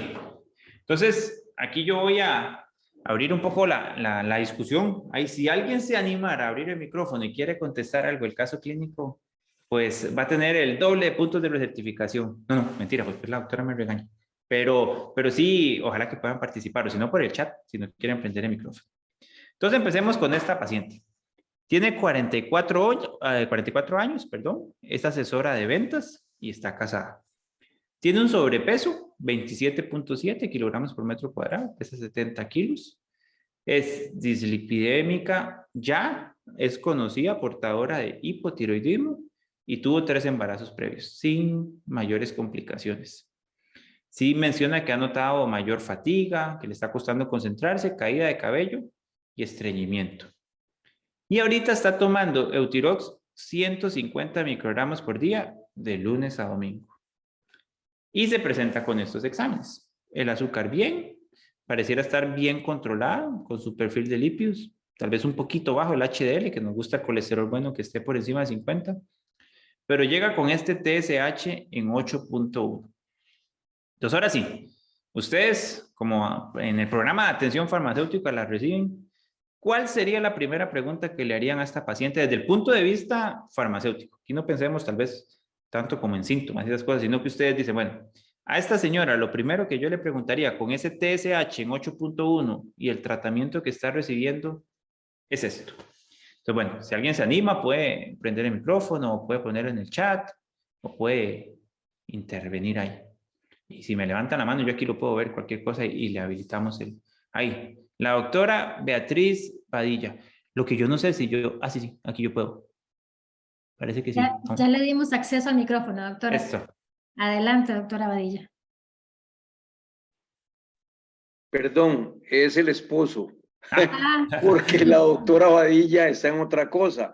doctor Rodríguez, Y yo me metí, sí, con la dirección de ella. Okay. Yo le diría, yo soy farmacéutico también, bueno. Adelante, perfecto. Yo le diría, hola, yo le diría que si, ¿cómo está cumpliendo el tratamiento? ¿Verdad? Porque puede que no se esté adhiriendo bien al tratamiento. Eso es lo que se me ocurre. Ya llegó la doctora Badilla, entonces ya somos dos. Eso, entonces, lo primero que dijo, ya lleva un 100, doc, porque sí, ver la adherencia, ¿verdad? Ajá. No, sería eso nada más, ver la adherencia, cómo está cumpliendo con el medicamento, porque en teoría está todo muy bien, pero si no está cumpliendo, ya ahí hay un problema, ¿verdad? Perfecto. Entonces, la primera pregunta que hace el doctor Rodríguez, me pareció que me dio el apellido. Sí, Nan Rodríguez. Esto, doc. Sí, y la paciente le responde, sí, yo le juro que todos los días me la tomo. Y resulta que no, que sí está cumpliendo el juramento y sí es cierto, todos los días se toma el tratamiento. Ok, la segunda pregunta es, ¿cómo se lo está tomando? Eso. Si se lo está tomando en ayunas, lejos de los otros medicamentos, porque por ahí puede andar también la procesión. Ajá. Y no le dice, no, vieras que yo sí le doy los 30 minutos de separación, me la tomo solo con agua y no como nada al mismo tiempo. A ver, doctora Badilla, participe usted. Acaba de llegar. Ahora listo, sí. Va muy bien, doctor. Vamos a ver si alguien más se anima entonces a prender el micrófono y seguimos. Sí, Mami, muchas sí. gracias. Ok. Tenemos respuestas en el chat, doctor. Ah, perfecto. Vamos a ver. Aquí dice, uy, qué buena, la doctora Montiel tiene un 100. Porque dijo, ¿dónde está guardando el medicamento? Entonces ahí, vean, las respuestas que nosotros nos topamos a la par del microondas. Yo las saco del empaque, ¿verdad? Y las agrupo todas en un pastillero. Eso nos responden. Está a la par de la ventana.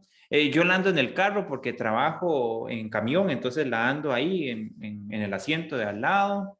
Todo eso influye para que no se mantenga, no se preserve adecuadamente. Y vea que por ejemplo, la doctora Montiel dice, sí, que la ponen, porque alguien tal vez entendió, en la refri, sí, pero la ponen encima. O yo no sé si ustedes hacían lo que uno hacía, ¿verdad? Como para cuando tenía alguna emergencia para el cole o la escuela, ponía a secar la ropa ahí detrás de la refri. Yo creo que ya no traen esas varillas ahí donde seca la ropa. Pero bueno, eso más bien se calienta mucho, ¿verdad? Y no nos ayuda. Entonces, sí, todo eso los pacientes nos responden. Entonces, muy buena intervención de la doctora Montiel. Pues resulta, ¿no? Que todo lo hacía bien. Tal vez lo único que hacía es que la guardaba en pastilleros fuera de la cubierta. Es lo único que comentamos. Entonces, ya ahí tenemos algo para trabajar. Voy aquí, que hay más preguntas en el chat. Dice aquí. Ay, vean, fue pucha, qué montón de partidos. Muy bien, vea. Si está teniendo el BIOS, bueno, ya vimos que no, la parte de adherencia, como que eso sí lo cumple. Lo de la hora, ¿verdad? ¿Y con qué se la toma? Que pregunta el doctor Hernández, vital, ¿verdad? Muchos toman suplementos de calcio al mismo tiempo de lo peor que uno puede tomar. ¿Cómo lo está tomando? Que ya nos respondió ya que bien. ¿Que hace cuánto presenta los síntomas? Muy buena, doctora Mora, porque sí, puede que no sea precisamente la tiroides y es por otras razones. Aquí sí podría coincidir los síntomas porque sí estamos viendo el hipotiroidismo que no está controlado, que si la toma con otros medicamentos, y ahí ustedes saben más que yo, pero los pacientes no ven al suplemento de vitamina D como un medicamento o no ve, no sé, la macrobiótica, lo que le compre, no lo ven como un medicamento.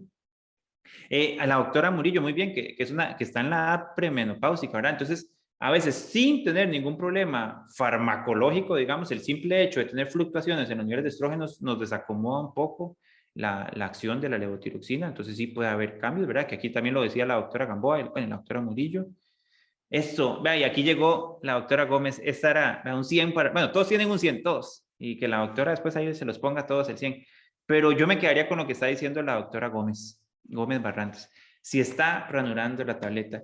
Y creo que esta es la pregunta, bueno, todas son muy importantes, pero esta a veces ellos no la ven como nada malo y es que si nosotros mandamos 150 microgramos, vamos a preferir 1000 veces que tomen la tableta de 150 microgramos a que agarren una de 100 entera y una de 100 partida a la mitad.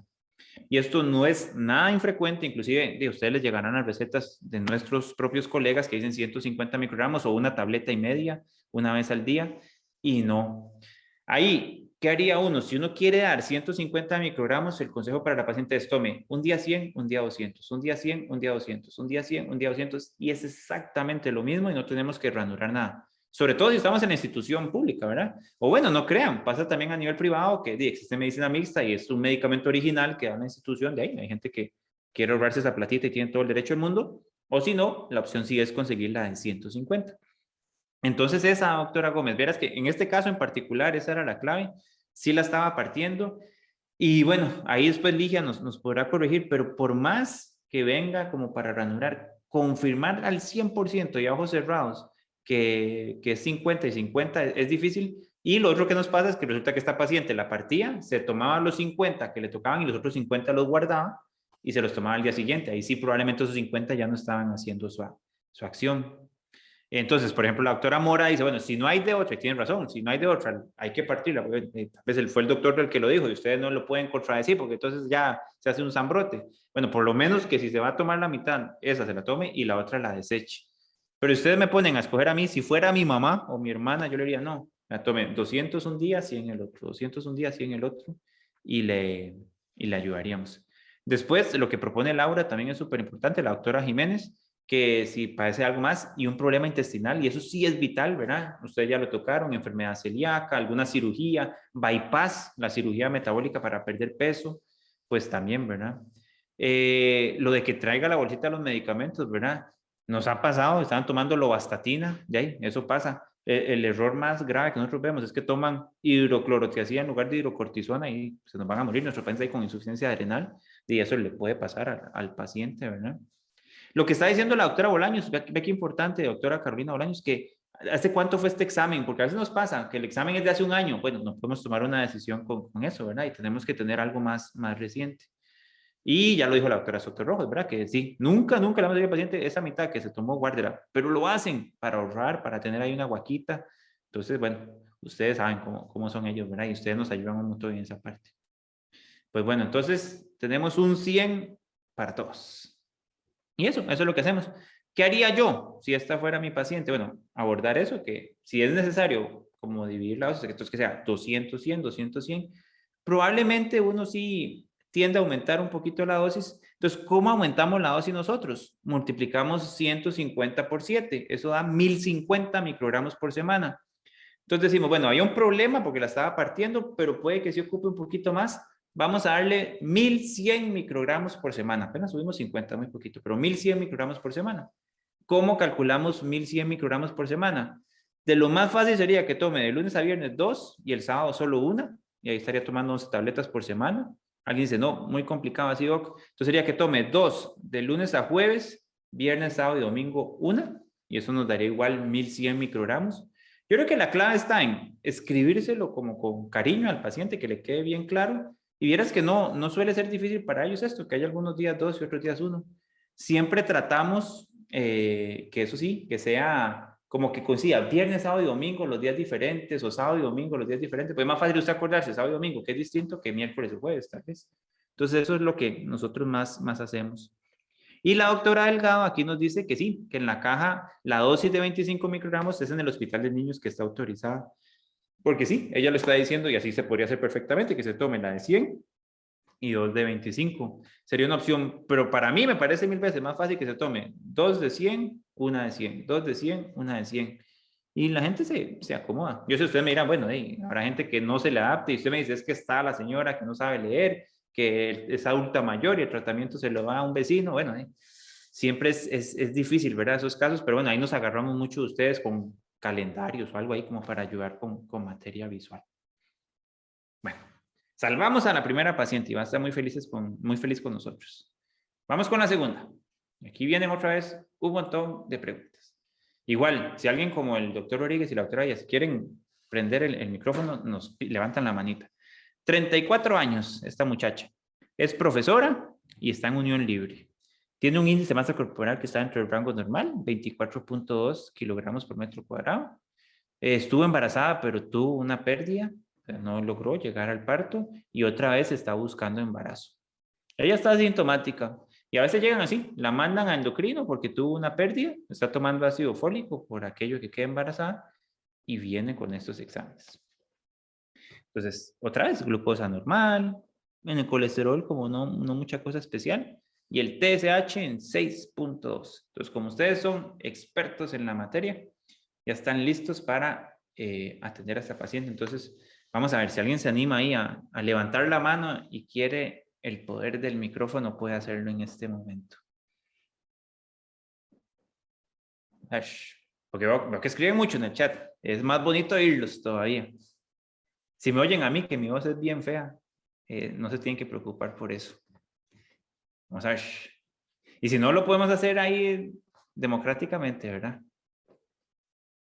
Pero no sé, alguien que se anime a decir que piensa, bueno, y esto se puede parecer inclusive a algo que nos puede pasar a nosotros mismos, a nuestra familia. Ahora hay alguien aquí en el chat. Vamos a ver. Carolina dice que se le parece más al hipotiroidismo primario. Vamos a ver. Pero por el nivel de TSH se puede tratar un hipotiroidismo subclínico. Entonces, yo no sé si la doctora Barca tendrá ahí el micrófono a mano y si le gustaría hablar. ¿Le parece, doctora Barca? Si no quiere hablar, póngame ahí. No quiero hablar. Y bueno, buscamos a alguien más, pero sí. Ay, no, nada de vergüenza. Es que la escuchamos con mucho gusto. Dijo que sí, la doctora Barca, entonces podemos habilitarle para que abra el micrófono. Y no tenga pena, porque ahí lo vamos a ir resolviendo entre todos. Entonces yo no sé si le podemos poner... Sí, ya casi le habilitamos el micrófono.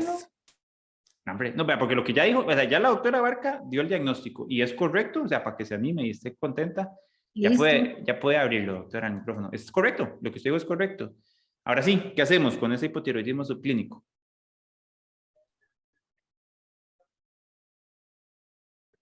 ¿Qué pensaría usted? ¿Le daría tratamiento o no le daría tratamiento? Adelante, doctora Barca, ya tiene el micrófono habilitado.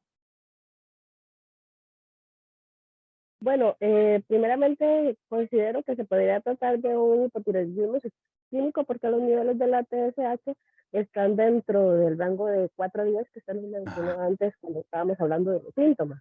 Excelente. Creo que como apenas se le está realizando como exámenes de TSH, también podríamos ir como por un ultrasonido que también fue quien nos habló antes. Nosotros no somos los que iniciamos el tratamiento, entonces sí recomendar buscar al médico. Ok, ¿no? Bueno, la doctora tiene otros 100. Oiga, vea, están volando ustedes. Sí, lo que dijo la doctora sí lo hacemos. Ella hablaba de pensar en otros exámenes de laboratorio o exámenes de gabinete. El que más comúnmente nosotros enviamos cuando el TSH sale así son los anticuerpos antitiroideos. Y aquí les voy a poner para que les quede en el chat. El que más mandamos se llama así, antitiroperoxidasa. O pueden encontrarlo en las boletas de laboratorio también como antimicrosomal. Es lo mismo, eso representa lo mismo. Veo que la doctora Montenegro levantó la mano. Adelante, la doctora Montenegro. Listo, tiene el micrófono habilitado, doctora. Disculpen, Anita. Ah, no iba a hablar. Ah, no, tranquila. No, disculpen. No se preocupe. Entonces, lo que nosotros podemos mandar a medir son esos anticuerpos, ¿verdad? El antitiroperoxidasa o el antimicrosomal. Y eso nos da un poquito más de fuerza para tomar la decisión. O lo que proponía la doctora Barca Rojas, a veces lo hacemos, se hace un ultrasonido y el ultrasonido nos puede decir datos compatibles con tiroiditis crónica. Lo que ven es, y yo se lo explico así a los pacientes, que la tiroides normal se suele ver como una calle recién asfaltada. O sea, es parejita, parejita. Una tiroiditis en un ultrasonido se ve como una calle lastre, ¿verdad? Como piedritas, o como esas calles que pasa el aire y rompe, y después hacen ahí un bache, entonces se ve irregular. Entonces, si tenemos un ultrasonido que nos dice cambios compatibles con tiroiditis crónica, o si, si los exámenes de laboratorio dicen hay anticuerpos alterados, están elevados, y para responderle a la doctora Marín Fajardo, lo que nos estaría diciendo eso es que hay una inflamación crónica de la tiroides, hay tiroiditis de Hashimoto, y el hipotiroidismo subclínico con tiroiditis de Hashimoto sí se asocia a posibilidad de pérdida gestacional. Entonces, si hay esta alteración, ¿verdad?, de inflamación en la tiroides por causa autoinmune y ya esta paciente perdió un embarazo, sí habría un riesgo que si se queda embarazada ahorita, pueda tener una segunda pérdida, o inclusive antes que eso, que le cueste quedar embarazado. Entonces, un criterio para tratar el hipotiroidismo subclínico es que esté buscando el embarazo, ¿verdad?, que ya tenga el deseo de fertilidad y que los anticuerpos estén positivos. Entonces, vamos a dar tratamiento. Aquí la clave está en que en ella yo le empezaría el tratamiento, pero a una dosis menor. Como el 50% de la dosis que más usamos, que ustedes no me dejan mentir, la dosis más utilizada es 100 microgramos de lunes a sábado, de lunes a domingo. O sea, como entre 600 y 700 microgramos semanales es lo que más usamos. Probablemente en ella con 300, 400 sería suficiente. ¿Qué le decimos? Tome 100 microgramos lunes, miércoles y viernes. O tome 100 microgramos de lunes a jueves, el resto de días descansa. Y revisamos más o menos en unos 2-3 meses para ver si el TSH ya se ubica, ojalá entre 0.4 y 2.5, que es lo ideal para buscar un embarazo. Con lo que propone Franz, vamos a ver, doctora Conrado, es que cuando se haría una biopsia, ahí sería, si en ese ultrasonido que le mandó o que nos propuso la doctora, que se podía hacer, se puede hacer el ultrasonido. Si hay un nódulo con las características que hablábamos antes, ¿verdad?, que es hipoecoico, que tiene microcalcificaciones, que mide más de 1 centímetro, sí puede ser necesario hacer una biopsia. Eso lo vamos determinando.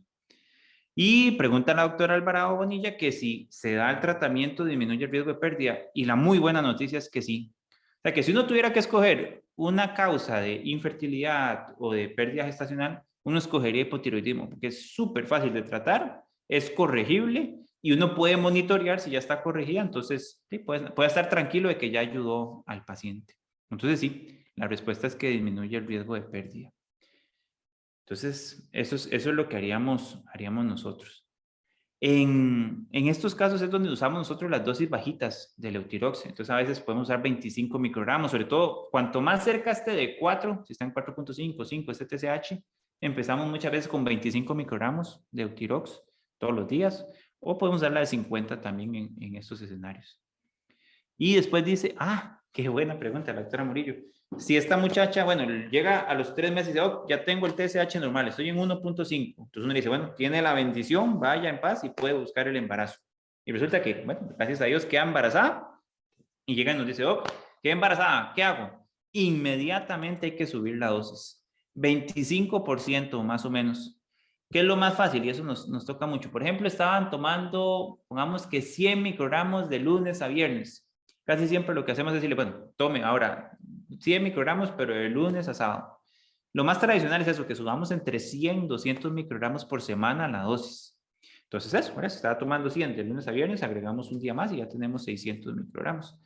Y sí, hay que subir la dosis porque, como les decía antes, en las primeras 10 semanas el bebé no tiene glándula tiroidea. Entonces depende totalmente de la hormona que está tomando la mamá. Y las que sean mamás aquí o papás también, yo sé que están seguros que dirían, yo me saco la comida de mi boca para dársela a mi hijo.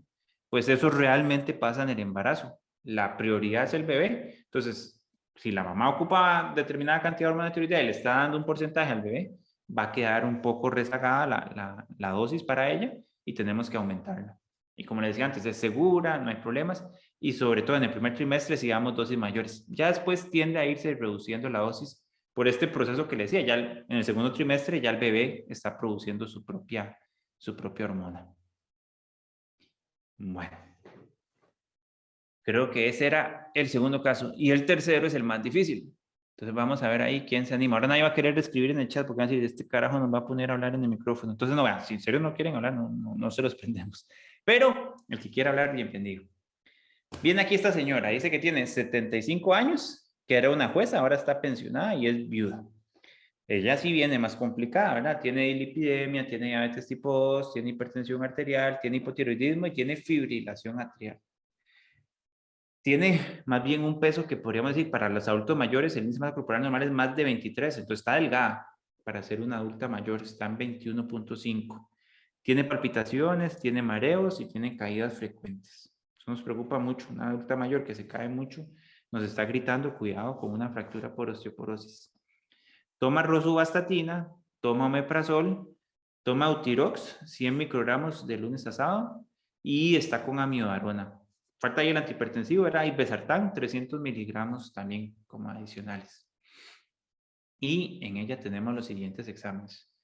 No está tan mal de su control de hemoglobina glicosilada, dice 6.9, tenía 134 miligramos por decilitro en glucosa. El perfil de lípidos también tiene como un control bastante adecuado, pero sale el TSH en 0.06. Entonces este es el último, ya aquí vamos a ir cerrando, pero tiene un grado de dificultad ahí un poco mayor. Entonces ustedes me dirán qué harían con esa paciente. TSH en 0.06 y este es el tratamiento que está recibiendo. Voy a hacer aquí. Eso, María Mora, así se llama mi esposa, María Victoria Mora. Adelante, doctora Mora. Y después la doctora Gómez.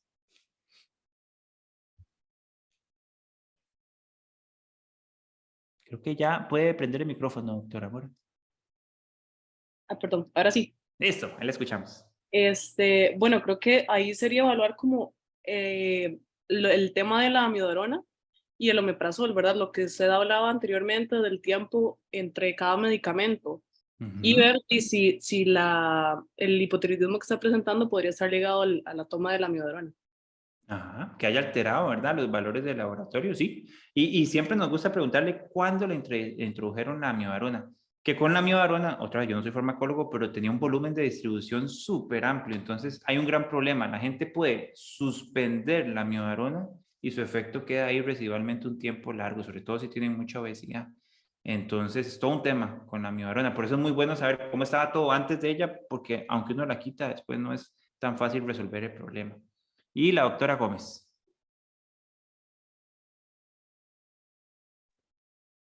Hola, doc. Sí, en Hola. realidad yo me baso en el omeprazol ¿verdad? Preguntarle primero que todo a la paciente, se la está tomando completamente en ayunas o primero se está tomando el omeprazol y efectivamente la amiodarona, porque nos va a inhibir bastante, ¿verdad? Ok. Más que todo en el laboratorio. Ok. Pero sí, la doc Perfecto. me ganó.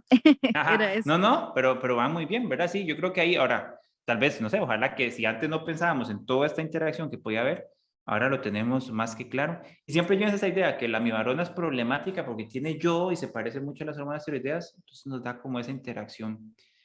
Pero, y aquí yo los invito, y si igual, si quieren hablar las doctoras que ya hablaron o alguien más, es ¿qué les parece ese TSH? ¿Qué tiene diferente a todos los demás que hemos visto?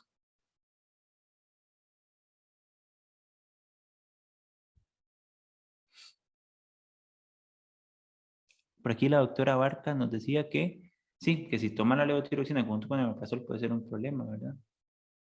Y eso, aquí ya empezaron a hablar. La doctora Marín, que dice que no le gusta, que está debajo del rango normal. La doctora Cordero, que está abajo. Y creo que el que da todavía la mayor señal de alerta, que para mí es la señal de alerta, el doctor Porras dice, está súper bajo. Entonces, a ustedes tres, al doctor, la doctora Marín, al doctor Cordero o al doctor Porras, algunos se anima a decir cómo se llama lo que ella tiene. ¿Se les parecería más a hipertiroidismo o a hipotiroidismo? Que tiene ahí una cosa semántica. Pero resultaba muy por debajo del rango normal, dice la doctora Argüello. Ajá. Ahí, la doctora Cole quiere hablar. Ah, bueno, no sé si está levantando la mano, doctora Cole, usted me dice. ¿Cuánto está bajo su relación hipertiroidismo? Vamos muy bien. La doctora Castillo está diciendo que cambia un poco la cosa y la doctora Bolaños, que les parece hiper. Al estar muy bajo está en hiper, dice la doctora Segura también, Bolaños. Sí, un 100. Qué bonito, pues, ¿no? Lo que están diciendo ustedes todas. La doctora Bolaños, la doctora Castillo, la doctora Rodríguez, la doctora Segura también. Así es. Tiene hipertiroidismo. Inclusive, vean, esto ya es como ponerse uno muy fino, pero bueno, así es la vida. Esto más que hipertiroidismo, le llamamos nosotros tirotoxicosis. Y hay una pequeña diferencia. Yo sé que la charla hoy no es de hipertiroidismo, pero hipertiroidismo es cuando es la glándula que está produciendo un exceso de hormona. Por ejemplo, la enfermedad de Graves. O sea, de adentro de la glándula nace ese montón de hormona. Tirotoxicosis es cuando hay un exceso de hormona tiroidea y puede venir de cualquier parte. En este caso, la tirotoxicosis, pero igual, llamémosle hipertiroidismo para no enredarnos, cualquiera de las dos, es porque estamos dando más hormona de la cuenta. Entonces, y la doctora Cole también le está poniendo, puede haber un rol de la amiodarona, o sea, inclusive la amiodarona, y qué bueno que la doctora Cole lo pone, que puede generar tiroiditis. La amiodarona puede generar inflamación de la tiroides y liberar, si algo quedaba ahí todavía de hormona tiroidea, puede liberar o inclusive puede acelerar la producción de hormona. Y, ay, vea qué bueno lo que está poniendo la doctora Cordero, que el hecho de que tenga un índice de masa corporal bajo puede ser culpa de la tiroiditis iatrogénica que estamos, perdón, la tirotoxicosis iatrogénica que nosotros estamos causando. Sí, o sea, esta señora, y qué dicha que lo pone la doctora Cordero. O sea, vea lo que le estamos causando palpitaciones porque estamos empeorando su fibrilación atrial. Ella va a estar más taquicárdica. Mareos porque tiene la arritmia descompensada por culpa de nosotros mismos que le estamos dando más levotiroxina de la cuenta. Y las caídas frecuentes pueden tener que ver con esta hipotensión que puede estar haciendo por su arritmia y nos la ponen más riesgo de fractura, que si tiene osteoporosis también secundaria a nuestro exceso de dosis, la podemos meter en problema. La doctora Gómez nos preguntaba el tratamiento para la hipertensión arterial, irbesartán, 300 miligramos. Con los tratamientos de presión arterial no suelen como meterse tantísimo con la hormona tiroidea. Tal vez algunos beta bloqueadores a dosis muy altas pueden interferir en la conversión de T4 a T3, por eso es que usamos mucho el propanolol a altas dosis en hipertiroidismo, más bien. Entonces, bueno, ahí es donde nosotros lo empleamos un poquito más y tiene su acción en hormona tiroidea. Ahora sí, viene la pregunta del millón. ¿Qué harían? Y no se vale decir, bueno, decirle al médico que la revise. Si no, créanme, ustedes a veces saben más que nosotros los médicos. Entonces, ¿qué harían? Se le podría dar un beta bloqueador para tratar hipertensión y fibrilación atrial, para eliminar amiodarona y controlar palpitaciones. Vea qué buena propuesta la de la doctora Gómez, porque a veces se opta por eso. Si con la amiodarona definitivamente no se puede, porque da demasiada interacción. Y no crean, la amiodarona no solo tiene efectos sobre la tiroides, puede dar fibrosis pulmonar, puede dar alteración hepática. Tiene muchas cosas buenas, obviamente, pero no deja de tener sus efectos adversos. Entonces sí, a veces se prefiere. La amiodarona lo que hace es controlar el ritmo, como evitar el nacimiento de la arritmia. Los beta bloqueadores lo que hacen es controlar la frecuencia. Si la persona sale muy alterada, la frecuencia cardíaca, los beta bloqueadores la reducen. Entonces sí se puede usar. Inclusive ahí usaríamos más, si se puede, y es viable el propranolol porque tendría doble efecto, ¿verdad? Con esa parte. Y la doctora Argüello y el doctor Porras están poniendo lo que hay que hacer, ajustar la dosis. ¿Y qué dirían ustedes? ¿Ajustar la dosis hacia arriba o hacia abajo? Vamos a ver, hacia abajo. Sí, hay que reducir, ¿verdad? Se debe bajar, dice la doctora Montiel, disminución, la doctora Argüello. Pues sí, totalmente, ¿verdad? Nuestra meta en esta paciente es reducir, y reducir pareciera significativamente porque está muy acelerada. Entonces nosotros lo que hacemos ahí casi siempre es bajar a la mitad. Entonces si estaba tomando 6 días a la semana, 600 microgramos por semana, bajamos a 300.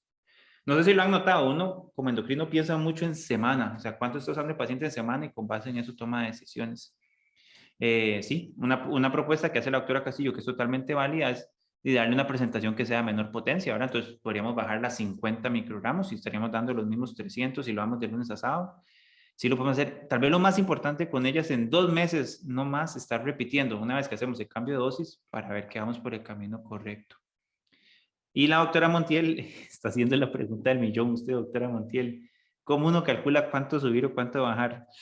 Es súper difícil, ¿verdad? Yo creo que esto al final termina siendo ya más como un arte porque no es tan numérica la cosa. ¿Qué le diría yo? Como que si usted ve muy severa la cosa, y esto sí es severo, o sea, este TSH tan bajito sí es muy problemático, casi siempre movemos como a la mitad, o sea, o subimos al doble o bajamos a la mitad. Digamos, si está muy alterado el TSH para arriba y mucho hipotiroidismo, doblamos la dosis. Digamos que estuvieran 70 el TSH, que es muy alto, hay mucho hipotiroidismo, doblamos la dosis. Si es muy severo la supresión, o sea, estamos dando una sobredosificación muy marcada, bajamos a la mitad.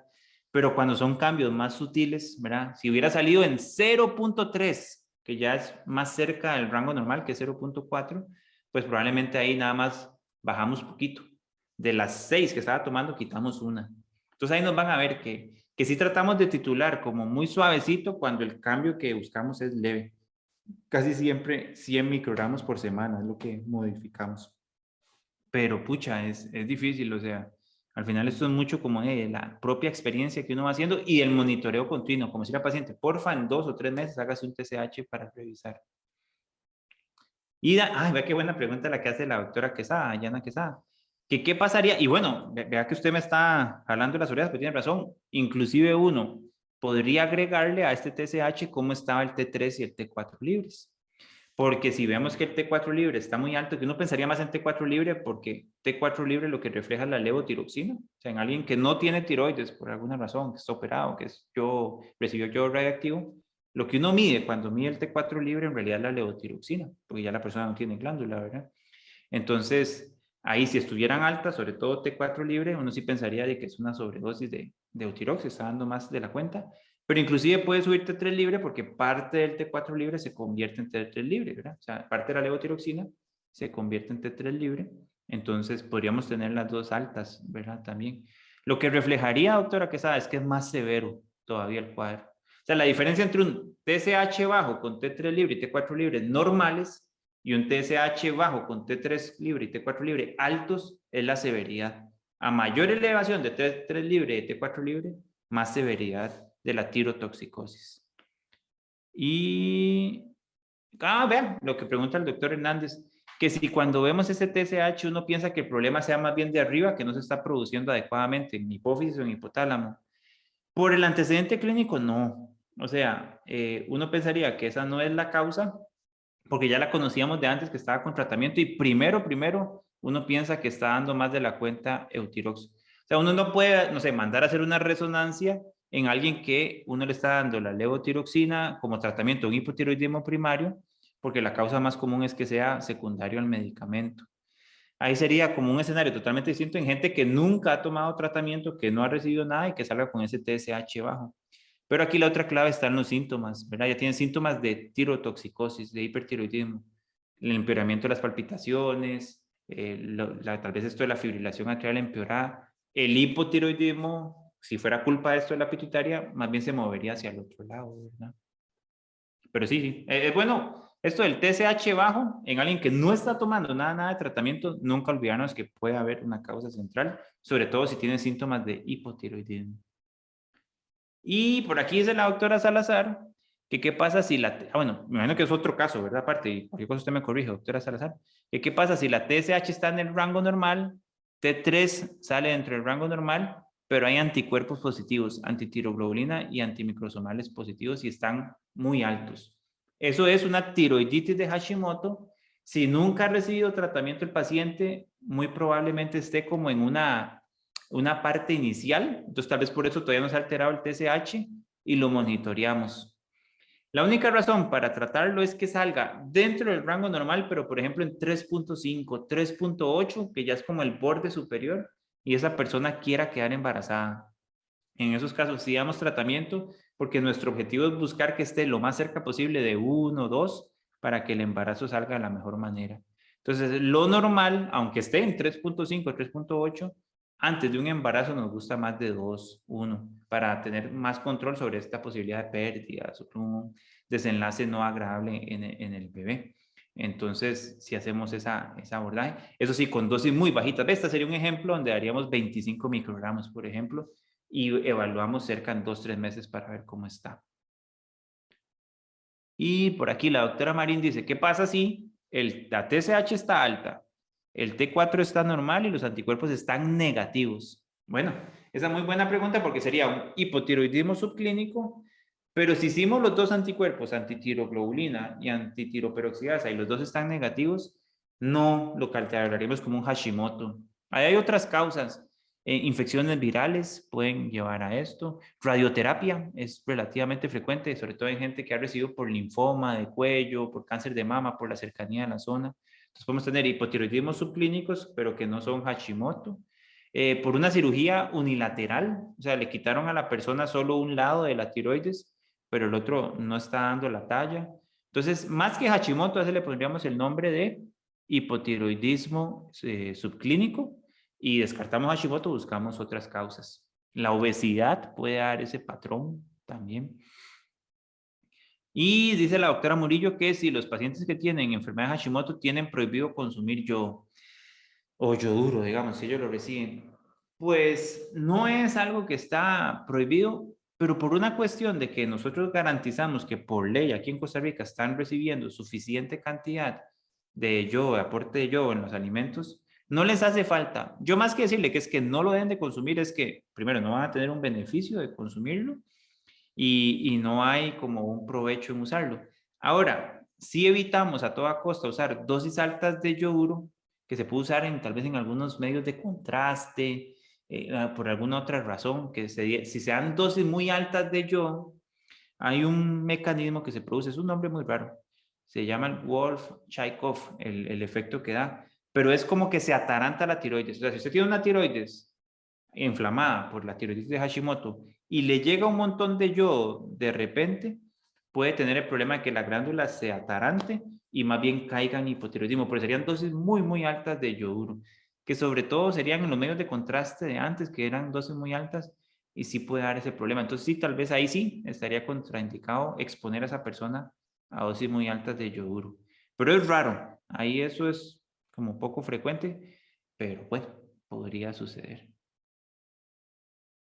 Bueno, y yo creo que aquí lo que seguía era, sí, la diapositiva de que si alguien tenía preguntas, vamos a ver, el jarabe de yodo tánico que daban antes de... ¡Ajá! Vea qué importante lo que nos dice la doctora Gómez, que sí, esas cargas de yodo muy altas, por ejemplo, está la solución de Lugol, que inclusive se utiliza como tratamiento del hipertiroidismo antes de la cirugía, porque cuando llega un montón de yoduro de golpe, ahí vamos a tener el problema que se ataranta la glándula y deja de producir hormonas.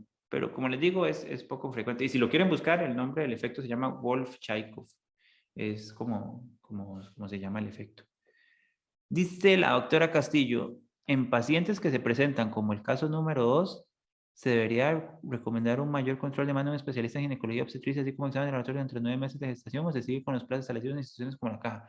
Vieras, doctora Castillo, que el hipotiroidismo subclínico o el hipotiroidismo abierto en una mujer embarazada, sí en varios hospitales se maneja en conjunto en unas clínicas que se llaman las clínicas de ginendocrino, que hay un profesional de ginecología obstetricia y el profesional de endocrino. Yo le puedo mencionar que por lo menos en Heredia había, en México bueno, hay o había, en el San Juan hay, en el Calderón hay.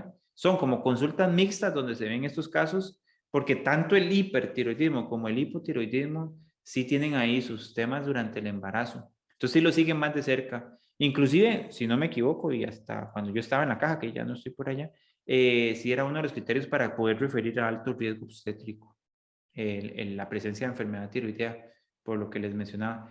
En el mundo ideal, nosotros tratamos de verlos cada 3 meses, o sea, cada trimestre estar evaluando cómo está la función tiroidea. En el caso de hipotiroidismo, en hipertiroidismo a veces más seguido.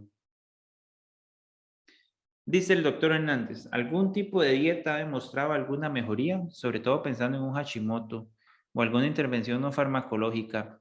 De lo poquito estudiado es el selenio, que tradicionalmente el selenio sí era un elemento muy presente en la tierra, donde se cultivaban vegetales, hortalizas, tubérculos, pero por el alto uso que se recambia para la parte de producción agrícola, ahora los suelos tienen menos selenio. Entonces, pareciera que esa deficiencia sí favorece a que los anticuerpos del Hashimoto sean como un poco más activos y den problemas. Entonces, va a encontrar usted algunos reportes y estudios con reemplazo de selenio, que eso se puede conseguir y no es nada caro, 100 microgramos, 200 microgramos, ahí puede encontrar diferentes dosis y que podría ayudar un poco. Ahora, yo le diría que eso sea la única forma de controlar esto es súper difícil. Y como en la parte de alimentación, mucho de lo que recomiendan los nutricionistas va a ser como un prototipo de alimentación que sea poco inflamatoria, ¿verdad? Que favorezca procesos antioxidantes, que esos anticuerpos se estimulen lo menos posible. Inclusive algo no escrito, aunque uno a veces lo topa, es que muchas de las crisis iniciales en pacientes con Hashimoto nacen a partir de un estrés agudo, la muerte de un familiar, una separación, con la vacuna, las vacunas, ¿verdad? Porque no solo la de COVID, pero diferentes vacunas o infecciones virales. Todos esos estreses agudos pueden despertar esta condición. Entonces son como de las cosas en el ambiente que pueden uno tratar de acomodar para que no afecte al paciente. Bueno, muchas gracias por su pregunta y por sus comentarios, doctor Hernández. Vamos a ver. La doctora Murillo pregunta por la ashwagandha. Vieras que, pucha, nosotros sí tenemos ahí como un poco de crisis de la medicina funcional que se ha metido bastante como a manejar ese tipo de situaciones y uno se topa mucha gente. No solo ashwagandha, que están usando mucho también, voy a irme acordando. Pero bueno, una levadura roja, me parece que también consiguen como estas cosas de medicina funcional. ¿Qué más les dan? Bueno, pues un montón de productos. Ahí es bien difícil. Yo no peleo. Yo lo que le digo al paciente, bueno, si usted quiere consumir algo natural, pues inténtelo, pero no deje botado el tratamiento tradicional. Lo difícil con esto, con sustancias como ashwagandha o algunos otros compuestos naturales, es que la evidencia no es la más sólida, ¿verdad? Y de lo único que sí, definitivamente le prohibimos a los pacientes es como estos compuestos ahí para ayudar el metabolismo que resulta que al final tenían hormona tiroidea. Y no es raro, eso lo podemos encontrar. La doctora Monestel decía que si en adultos mayores, por ejemplo, alguien más de 80 años, que tenga una fractura de cadera y que toman Eutirox, ¿hay alguna otra recomendación de tomar en consideración por la osteoporosis? Sí, bueno, buenísima esa pregunta, doctora Monestel. Sería a toda costa evitar la sobredosificación, porque ya se fracturó una cadera y la ponemos en riesgo de fracturarse la otra. Entonces, somos muy cuidadosos en no dar una dosis más alta de la cuenta. Si introduce algún medicamento, por ejemplo, nos pasa muchísimo con el alendronato, ¿verdad? Que también es en ayunas. Tenemos una gran ventaja y tal vez el tip que les puedo pasar, como se toma una sola vez por semana, si podemos y el paciente se acomoda a que ese día que toma el alendronato no reciba la levotiroxina, pues capaz sea mejor. Y es muy fácil porque, por ejemplo, si tomaba de lunes a sábado la levotiroxina, nos queda el domingo para dar el alendronato. Pero resulta que la tomaba de lunes a domingo, le podríamos decir alguna cosa, de lunes a viernes tómese una, el sábado se toma 2 y el domingo se toma el alendronato. Entonces, evitamos que 2 medicamentos que tienen que ser tomados en ayunas con mucho cuidado no nos vayan a chocar. Y nada más lo otro, con esto de osteoporosis e hipotiroidismo, es que probablemente sí vamos a estar haciendo el examen más frecuentemente para no pasarnos al otro lado, ¿verdad? Cuando se detectan problemas de adherencia, ¿qué tanto se puede jugar con las tomas para mejorarla, respetando la dosis prescrita? Yo creo que hay mucho, y ustedes que trabajan en atención farmacéutica, es que el paciente le dice, ay, doc, es que yo los lunes y martes entro desde temprano, o es más, trabajo con turno, los médicos, pongan ustedes farmacéuticos, uy, doc, es que yo hago guardia los domingos y amanezco el lunes en el hospital. Bueno, si tal vez el lunes va a ser más difícil que se tome el medicamento porque estuvo trabajando en el hospital y que la que no se toma el lunes la deje fija para el martes tomarse 2, yo no me enojaría si ustedes le dicen a alguien, tómese las 2 el martes y el lunes no. Yo sé que, bueno, alguien dirá, somos farmacéuticos, no podemos modificar la prescripción, pero eso tendría mucho sentido, ¿verdad? Lo otro, esto de jugar con las tomas, recordé mucho gente que toma suplementos de hierro o calcio, que lo alejen lo más posible de la toma de Eutirox, y descartarles anemia. Cuando uno cree que hay como problemas de adherencia, porque a pesar del tratamiento la TSH sale muy alta, siempre descartamos que haya anemia ferropénica. Después, la doctora Salazar y la doctora Rivera, muchas gracias, dicen que les gustó la presentación. Y la doctora Quesada dice que cuál es el mecanismo o la causa por la que se produce la oftalmopatía en la enfermedad de Graves. Hay que decirle a Ligia, vamos a tener que hacer algún día una sesión de hipertiroidismo, porque yo creo que ahí lo más importante es la parte farmacéutica por los efectos adversos de propiltiuracilo. En la oftalmopatía de las personas que tienen enfermedad de Graves es el mismo concepto. Hay autoanticuerpos, o sea, defensas propias que genera la persona, que no solo se van a la tiroides, sino que se van alrededor del ojo. Y esto es muy curioso porque la gente piensa que lo que está afectado es el ojo, pero no, en realidad es la órbita, o sea, como lo que está alrededor del ojo, que es músculo, tejido conectivo, tejido donde hay como colágeno y otras cosas. Y estas mismas defensas que se producen en Hashimoto, en enfermedad de Graves, así como se pegan en la tiroides, se adhieren a esa órbita y dan el problema. Lo difícil es que no siempre calza la severidad del hipertiroidismo con la severidad del problema ocular. Entonces es todo un reto, porque hay gente que ya está totalmente compensada la tiroides y sigue con problemas del ojo, sobre todo si fuman. Si no los tenemos bien regulados en la dosis del tratamiento, podemos encontrar más problemas. Después, no, con mucho gusto, a la doctora Barca, que decía que gracias. La doctora Segura, ¿a qué edad sería recomendable que el paciente se realice una densitometría ósea asociada por la levotiraxina? Bueno, tan temprano como sea necesario, porque si es una persona joven, digamos que 35, 40 años, pero por el tipo de cáncer de tiroides que tiene, tenemos que dar un tratamiento muy agresivo y hay gente que puede andar con el TSH. Es más, les voy a enseñar. Este último caso que veíamos nosotros, por aquí, hay gente que más bien la meta del tratamiento es que ande así, porque con esto evitamos tal vez cánceres muy agresivos que tienen muchas metástasis. Si somos muy de dar tratamientos que sobredosifiquen a la persona y que tengan TSH, sí. En ellos sí podemos vigilar la densitometría tan pronto como sea necesario, 40, 45 años. Lo tradicional para nosotros, si solo fuera un hipotiroidismo y está bien controlado, después de los 65 años. Si fuera hipertiroidismo, sí también podemos hacerlo después de los 50, sobre todo si ya llegó la menopausia. Sobre todo hipertiroidismo, si vigilamos más la densitometría. Y no, la doctora Sosa, con mucho gusto, doctora, y no. Bueno, y gracias a todos, la doctora Quesada, la doctora Montiel, la doctora Mora, la doctora Jiménez, el doctor Ivankovich, la doctora Mairena, y la doctora Marín. Pues no, con muchísimo gusto. Ojalá que algún día podamos hacer una presencial, que sea menos pesado para ustedes, porque bueno, ya hoy no los dejé ni ver Netflix, ni ver a la liga. Pero no, muchas gracias por la atención. Yo pensé que no lo íbamos a lograr con las 2 horas. Pero bueno, no. Muy amables a todos. A la que estaba preguntando si iban a subir la grabación, le entendí a la doctora que en el canal de YouTube, ¿verdad? Sí, vamos a subir la grabación al canal de YouTube del Colfar, así que pueden volver a repasarla. En unos días vamos a estarla subiendo, como en una semana, entonces por ahí la pueden buscar. De parte del Colegio de Farmacéutico, agradecerle a todos los participantes por haberse unido el día de hoy a esta presentación, a la doctora Ligia Umaña por el contacto y por hacer posible esta serie de webinars, que no es el primero de este programa de hipotiroidismo, y por supuesto al excelente expositor, que también yo tengo la boca abierta de la excelente ponencia que nos dio el día de hoy. Muchísimas gracias, doctor Calvo, por su presentación. Doctora Ligia. Agradecerles a todos, principalmente a nuestro speaker estrella, ¿verdad? Que en realidad el doctor Calvo es todo un showman y nos apoya muchísimo con su conocimiento. Gracias a todos los colegas por tanta participación. Creo que nos hace tener esa malicia más allá de ahora en adelante, ¿verdad? Con todo lo que aprendimos el día de hoy. Y definitivamente, pues, vamos a tener esta serie de charlas para que al finalizar, o sea, el 7 de junio, sepamos muchísimo más de la patología tan frecuente en nuestro país.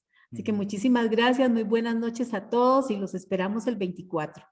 Buenas noches a todos. Los que vienen son mejores que yo, van a ver, ahí después se van a dar cuenta. Y creo que no dije, sí, creo que no dije pastilla, entonces me voy por satisfecho.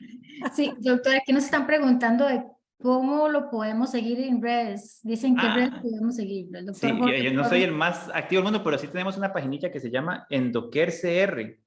Ahí nos pueden encontrar, está en Instagram y está en Facebook. Ahí la puse, EndoCareCR, sale en Instagram y en Facebook. Bueno, ¿no? Y en lo que podamos ayudar con mucho gusto.